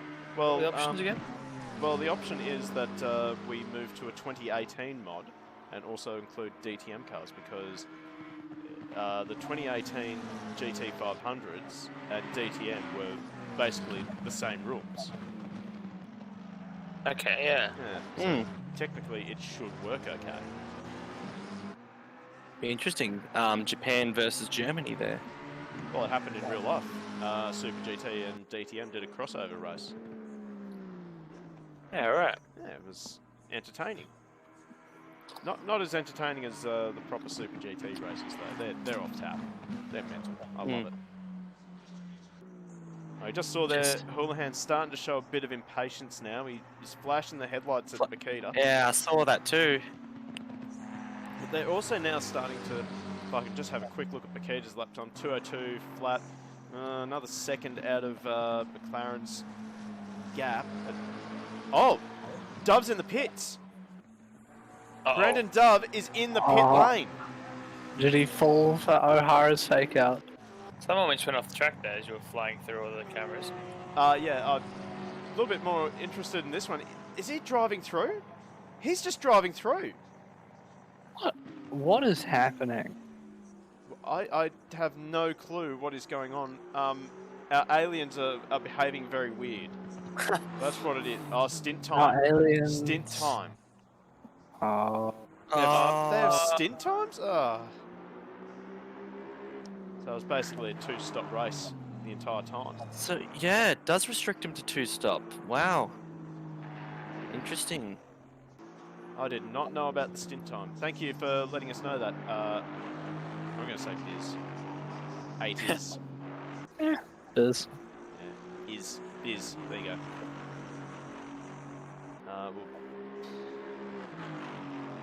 Also, I think Nicholas just got Vanderham. Yeah, I was just looking at the scoreboard there. Yeah, Humminator's not having a good time at the moment. Still not liking that Bentley. No. 208, last lap. Yeah, that's got to be well a off mistake. Maybe he's just having a cruise. Oh, Hayden McLaren in the pit lane. And this is definitely on for a podium now, so Bakita and Houlihan are going to up the aggression. 4 minutes left in the session. There goes the lights. But these two might be thinking the same thing as well. Maybe they have stint times as well. Who knows? Bakita's already made a second stop. I believe pretty Houlihan sure as well. Yeah, I believe they're both on There you go. 2-stop. So this is on. This is the battle for the podium. And I think Houlihan is looking a lot more comfortable than Bakita. But Bakita is a bit of a wall. And Houlihan really has to just keep his patience, buy his time, because he keeps showing the nose, and every time you do that, you're just going to lose time. Oh, no. Please, gods of internet, do not give us a disconnect here. Oh, she was shaking the wheel there. Made a bit of a mistake. I think just maybe teasing Houlihan a bit. Yeah, with well, mid-race, everyone was so spaced out, and it really just shows like how good racing is. Like right at the end, you can just get some great battles. Strozzi's all played out now. Oh, bit of a slide there. This, where is our race leader? 35. 69 laps. Nice. I knew one of you were going to mention it. I was watching it. I was like, yeah, someone's going to mention that. Has to Imagine be if the you young one. finish on that. Oh, here we go. Send around the outside. Can he No, pull it's it not up? going to be done. Oh, Hara's got to drive through. Oh, No way. This could be a battle for second. No, it won't be because they're one lap behind, are they? No, they're on the same lap. Oh, what's going on? Thought Just tried it there. There's warpage going on here. Bit of rubber banding. Well, how does the like race time work for this one? I guess Dub is on the second last lap. So it would be Yeah, last lap so this time by. yeah. Yep. So, yeah, so whatever the time is, if the time is above the last lap time, I believe, it'll so it'll be about 2:01 would be the cutoff. So yeah, there'll be one more lap. So one more lap of action between the two McLarens. Don't strap yourself in, folks. It's going to be a wild ride. Those McLarens hate bumps. to be fair, I think most GT3 cars hate bumps. Oh, yeah, but it's a mid-engine. They hate it even more. So low slung as well. As we see O'Hara doing his pit stop there. Yep. Serving. Nowhere near these two. Just hope to God he didn't get a won't get a stop go. Oh, he wouldn't Stop have risked You go. it. imagine. He wouldn't have risked it. He knows that No. he's pretty well clear for second. We'll have to keep an eye on where our race leader is. He's just coming up to the end of Sector 1. Bell's in the pits. Yep.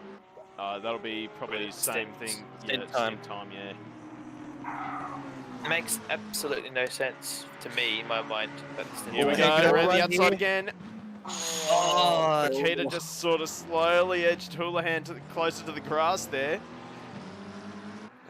That is the only place that Houlihan can really make it work. He is faster through 130, but Makita's just planting the McLaren straight down the center of the circuit. Here we go, defensive driving again from Makita. They're heading into turn 1 now. Houlihan tries to feint. Hasn't worked, and Makita goes defensive immediately. that might be the last opportunity Houlihan has, but we've still got a lap to go. Oh, mistakes can happen.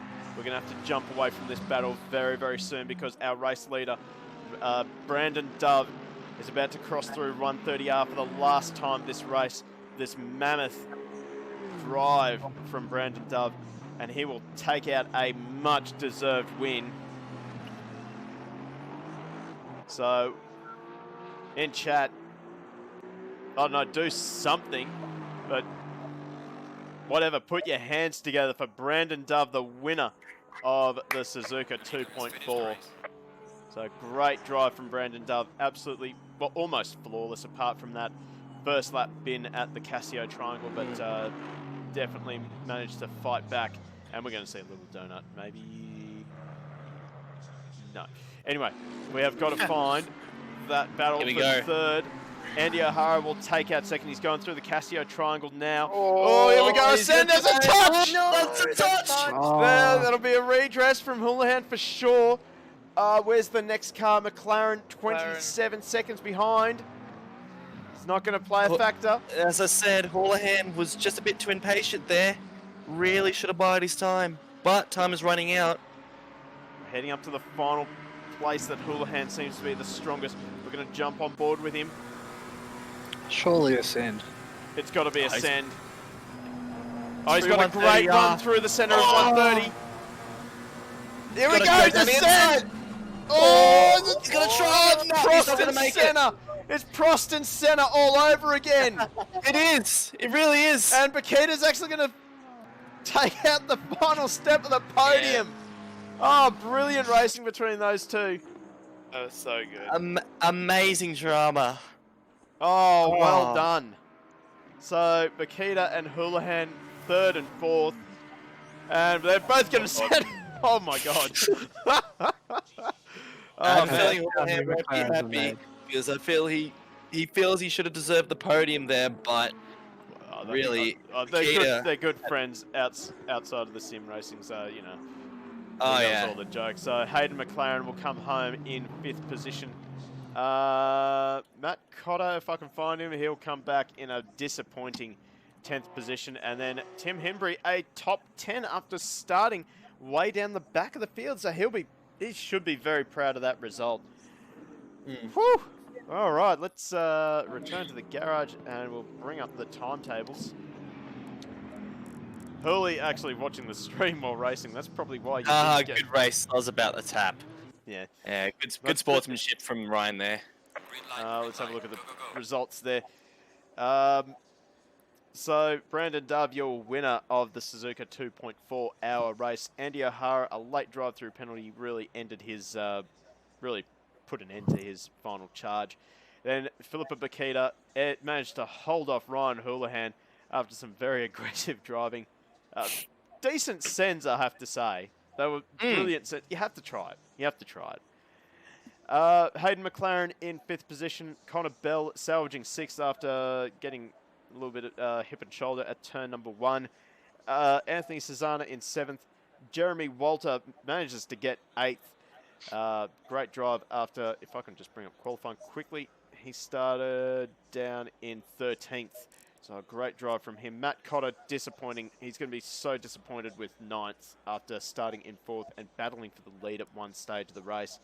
And Tim Hembry rounds out the top 10. Then we have Nichols, the Humminator, Phillips, Darwin, and then we have our DNFs, McLaughlin, Dowd, Courtier, and Ball.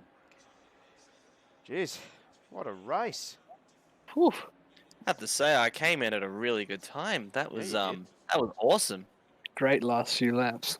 Oh, fantastic. Amazing. Well, okay, drive of the race. What are we thinking? I sort of feel like Connor Bell. Yep, Yeah. I'm thinking that too. Yep. Especially turn 1, lap 1, bin, straight down to last to bring it back all the way to 6. That's Yeah. a good drive, and he did it under the radar as well. Like we really gave him no airtime. So yeah. So I can appreciate drivers that do that, by the way. Like, sneak under the radar and get a good result from it. So yeah. I mean to almost get a top 5 from getting binned at turn 1. That is fantastic, and is not to be overlooked. No, it's not easy to do, especially in a field that we had tonight as well. Yep. I guess we'll wrap up the stream there. Thank you very much to the gentlemen that have joined me in the commentary box, which is, of course, Simmons, Spinozzi, and Cycluna. Thank you very much for joining me. That was actually really great having 3 people in the commentary box. It was our pleasure, honestly. Might have to do it a couple more times. Alright, then we'll wrap it up there. Thank you very much for joining us out in the chat. I see 26 viewers joining us tonight, which is absolutely outstanding. I think that's probably the best we've had with the ACC stream. So thank you very much for joining us. Hope you enjoyed it. Hit the follow button, hit the subscribe button, whatever you want to do. And we will see you the next time. Our next stream should be actually this Friday. this coming Friday, we're streaming a GT Club event. First one that we're doing for those guys. So really looking forward to that. And then on Sunday, we'll be streaming the next round of the AK V8 Supercars. So I hope to just see you guys then. Yeah, I'm looking to hopefully get a decent result there. So, yeah, strap yourselves in for next week. All right then, on that note, we'll see you guys later. Bye.